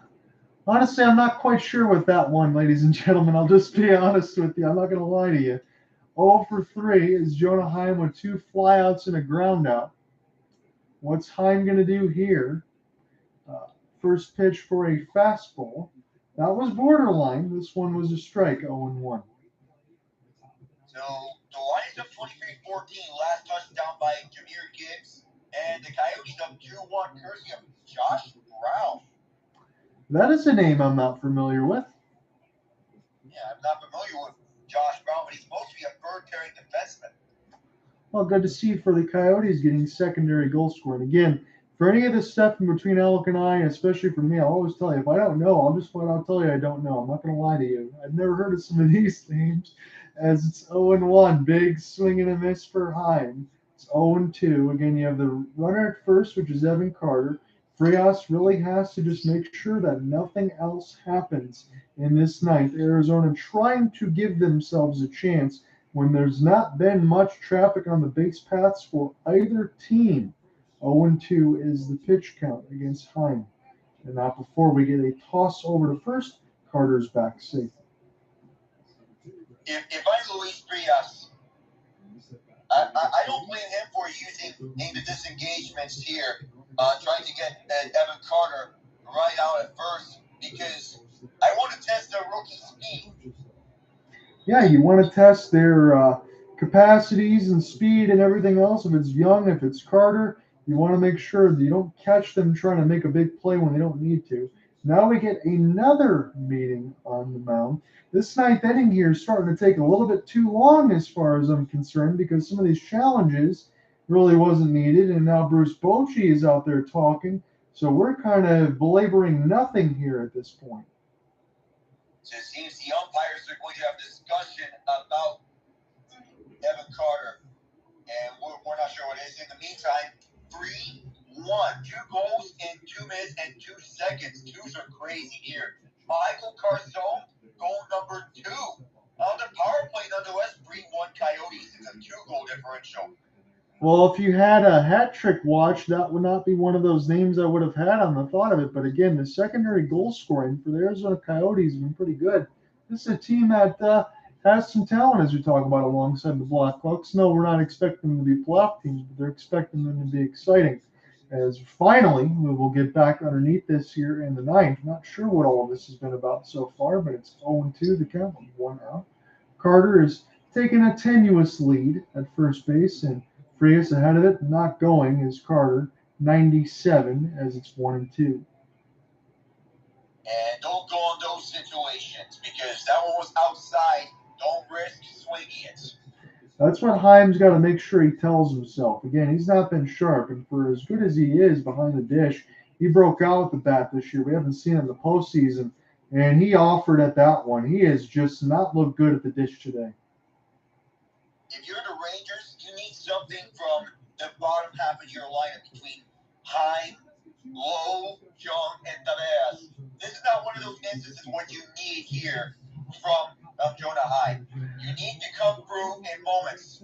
That one was going low, and that was a big mistake by Jonah Heim to offer at that. I'm going to go ahead and say this, and I'm not saying this disingenuous or mean or anything like that, but we saw Bruce Bochy's lineup today, and the only really movement was Adolis, Garcia, and Evan Carter, 3 and 4. We talked about in this game that 6, 7, 8, 9 in the part of the order, Alec, has not come through. I think you move Jonah Heim down just a tick. Maybe you move up Josh Jung to provide some power low up a spot. But I would say maybe I move Jonah Heim down a couple of spots. Yeah, a couple of spots. I wouldn't blame you for that, say. Or if, how about you say this? Swap Jung and Heim in those spots between the 8 and 6 spots. That's what I think needs to happen there. That's the adjustment that I would make going into game 4 side. Just try to jumpstart something in that 6, 7, 8, 9. Because I'm not going to bury the lead here. You already talked about this with Adolis Garcia. Hell, he might not even be available tomorrow. So that lineup's going to have to look a little bit different. Yeah, it has to. Because you would expect the Rangers to be offering offensive prowess left and right. But it's been a case of few runs here, hearing about it's a pitching duel. And who would have thought it would have been between Font? Well, I expected Font, but between Scherzer and Gray for the Rangers, right, you start things off, and he didn't allow a run until the 8th inning. Both teams really have played a masterclass of pitching here. Yeah, games 2 and games 3, as far as pitching is concerned, have been awesome to watch. And Alec and I have been on the edge of our seats. No, there hasn't been a lot of runs scored, but there's been some key situations where the Rangers were able to come through with a punch out and get some beautiful double plays turned. I mean, one goes off the back of Scherzer, ends up getting it out, and then the one just in the previous inning that Alec called, where there was a double play there from Seager, where he makes the play, stabs at it from his knees, and gets a throw over to Semien to get the out at first. I mean, that's about as good as it gets. So I want to get a scoring update in Vegas. Paul Cotter from William Carlson and Alex Petrangelo on the man advantage. Some other final scores: 125-110 Mavs over Grizzlies, Bucks 122-114 over Heat, Warriors 130 over 102 over the Pelicans, Thunder 124 over 112 over the Pistons. And I'll get the rest later. So we will be getting into the rest of this ninth and then getting to the bottom of the order. Arizona trying to stay right where it is. It's Andrew Saalfrank against Nathaniel Lowe. So it'll pretty much just be one out for him if that's all he can hope to have. 4 2/3, 3 hits, 2 earned runs, 2 strikeouts. But the problem with Saalfrank sometimes is walks, 8 of them in 4 innings of work, as it's 1-1 now.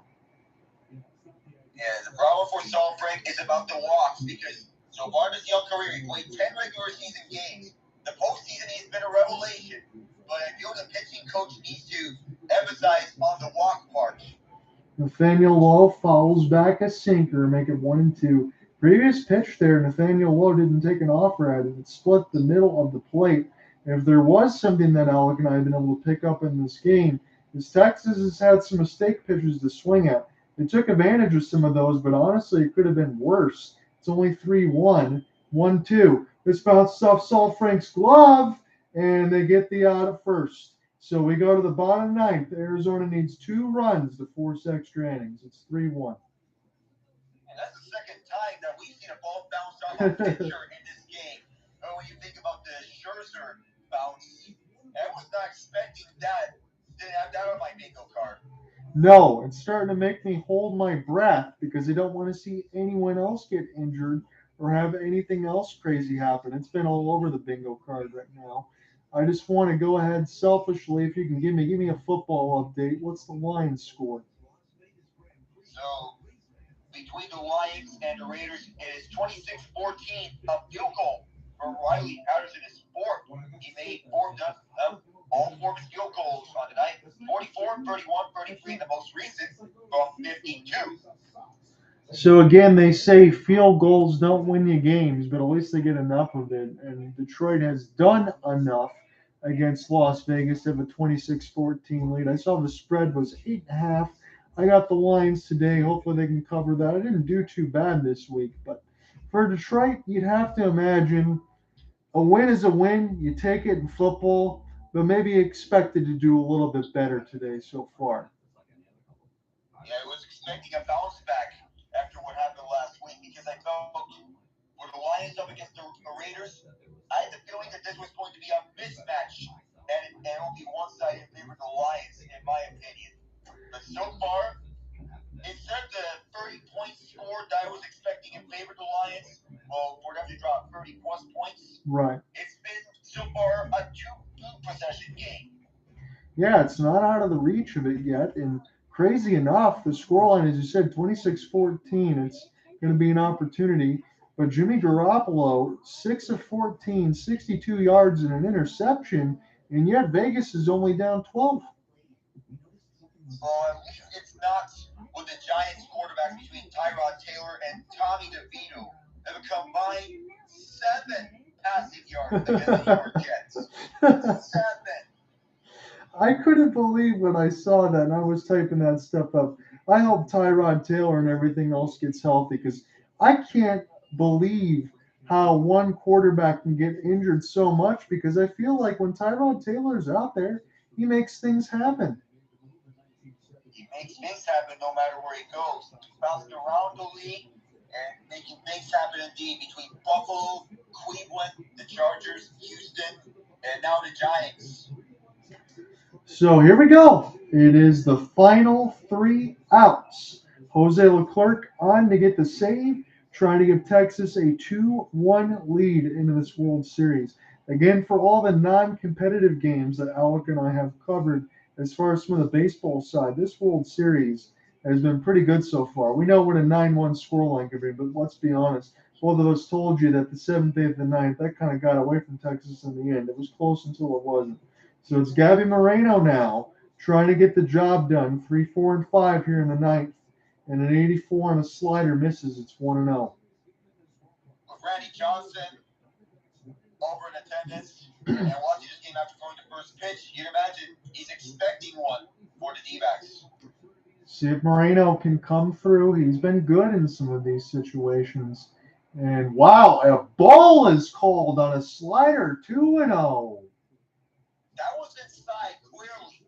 It was visibly inside, and that should have been called a strike. It should be a 1-1 count. And ball 3, he does not get a friendly call there for a makeup. 3-0 against Gabby Moreno. And now, I can mention this again. Do not pull Lourdes Gurriel. Find your pitch. He's a young catcher. You want to make sure you stay in the moment. This time he takes a strike at 96. Don't get too big. These outs are important, Alec. Every out counts. 3-1 against Gabby Moreno. Can he draw a walk? Can he get a hit? He takes a strike call. That was a ball. There's the makeup call. So, for every action comes an equal and opposite reaction, or so it's called in Newton's laws of motion. That's what I want to play here. This applies here. Oh, Isaac Newton has entered the building. Man, oh man. What are we going to get now with a full count? This could completely change the at-bat. Troy Laveau is on the second step. He's a little upset. I don't blame him. Full count pitch. Moreno puts it to third. He's going to be out at first. It's 2 outs away for Texas. I want to mention a note about the umpiring.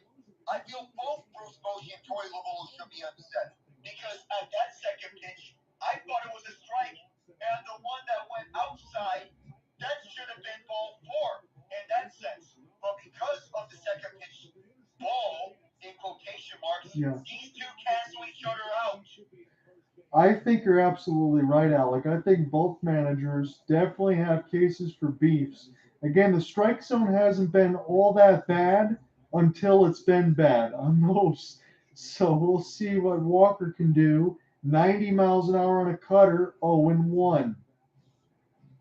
Oh, now that also my guess, the home plate umpire, this is the point where things can get wonky.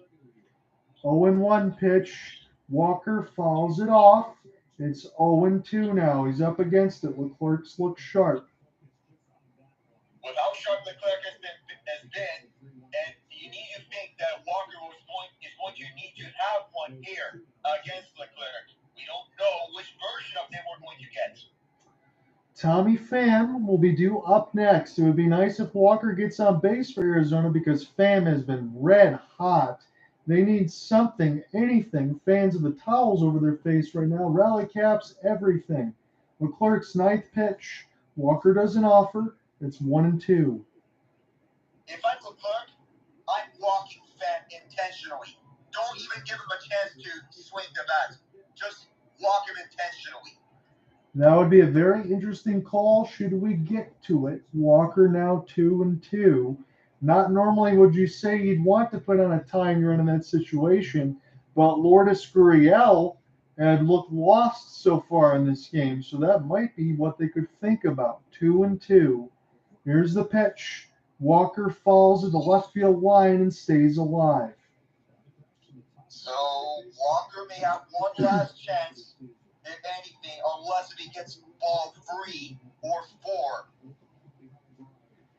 Tension moments now. It's a potential 2-1 series swing either way. Texas up 3-1, 2-2 count. Walker punches out like a turnstile, and Leclerc's 1 out away. Oh, that was just out of the reach of the bats.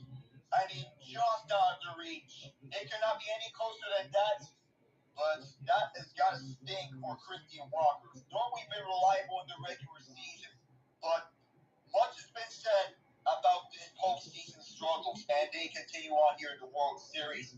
But that was way out. And what do you do now? Again, we talk about Bruce Bochy and some of the situations. Adolis Garcia, possible injury. We don't even know if he's coming back for the next game, and the lineup's going to look a little bit different. If you're Troy Lavillo, Alec, you have to consider that middle of the order and make some adjustments, don't you? You have to. I mean, I have to say it plain as day like that because if Texas takes a 2-1 lead, you can't continue to have the guys not come through. Tommy Pham, that's a perfect sinker. It's 0-1. And for Fanny, 6 for his last 7 at-bats. You include the 4-for-4 night 2 nights ago. But here, in this situation, it's a pressure situation for Pham. If anything, I would wonder if the decision not to intentionally walk him is going to come back to bite the Rangers. He's 0-2 now, up against it after he fouls a fastball straight back. Arizona down to their last strike. Texas trying to take a 2-1 series lead. In the World Series, Leclerc gets the sign. He bounces this one. It's 1-2. And Jose Leclerc, even though he has the blown save earlier, he has been stepping up his game ever since the tail end of the regular season. Tommy Pham, however, can match that. See what happens here. It's 1-2. Trying to take a 2-1 series lead. Swing and a miss. The Texas Rangers take the first game on the road in the World Series. They lead this best of 7, 2-1, with a 3-1 final. 9 road wins. 9 is the magic number here for them. And they put out the fire here at Chase Field, looking to disrupt all the chaos, undoing the Diamondbacks' chaos with some chaos of their own. And a much-earned win for John Gray and Jose Leclerc. Save number 4. What a game this has been. And while it doesn't have the fire as game 1, it is still an effective pitching clinic by both of these two teams between Brandon Fox, John Gray, Max Scherzer, and the main 3 guys for the Rangers. Even though Aroldis Chapman was the one who gave the long run, he still was efficient for them, Yes. getting himself out of that hot water. And as you said, again, between games 2 and now game 3, back-to-back pitching clinics from both teams. This one really impressed me for Texas. However, as you said, Scherzer with the injury, Ed Gray lived 3 scoreless spores, Chapman, Leclerc, and none of them were overworked. So we could likely see 7, 8, 9 spores, Chapman, Leclerc. If we get a similar score line in game 4, do it again. Yeah, let's do it all over again here. But game 4, this now leads to the decision. Who from the bullpen is going to start out for these two teams? Right. Because we're now getting the notion that this may turn into a bullpen game. And with how this has turned into, it might as well be the case. I'm saying, I want to have my looks on Dave Dunning for the Rangers in game 4. Then after that, you go back to the game 1 starters between Zach Gallen and Nathan Adolis. It's going to be a lot of fun. We're really not sure what we're going to get. A little bit of a box of chocolates there on that side, but we hope you join us for Game 4. Texas has a 2-1 lead in the World Series. That'll be our last game up until 6 and 7 should we get there. But again, Alec, it looks like this series could potentially at least go to a Game 6. But we'll find out tomorrow. We'll see you about 8:05 p.m. Eastern. This was a lot of fun, my friends. So let's do this again tomorrow. Let's do it again, John. We'll see you.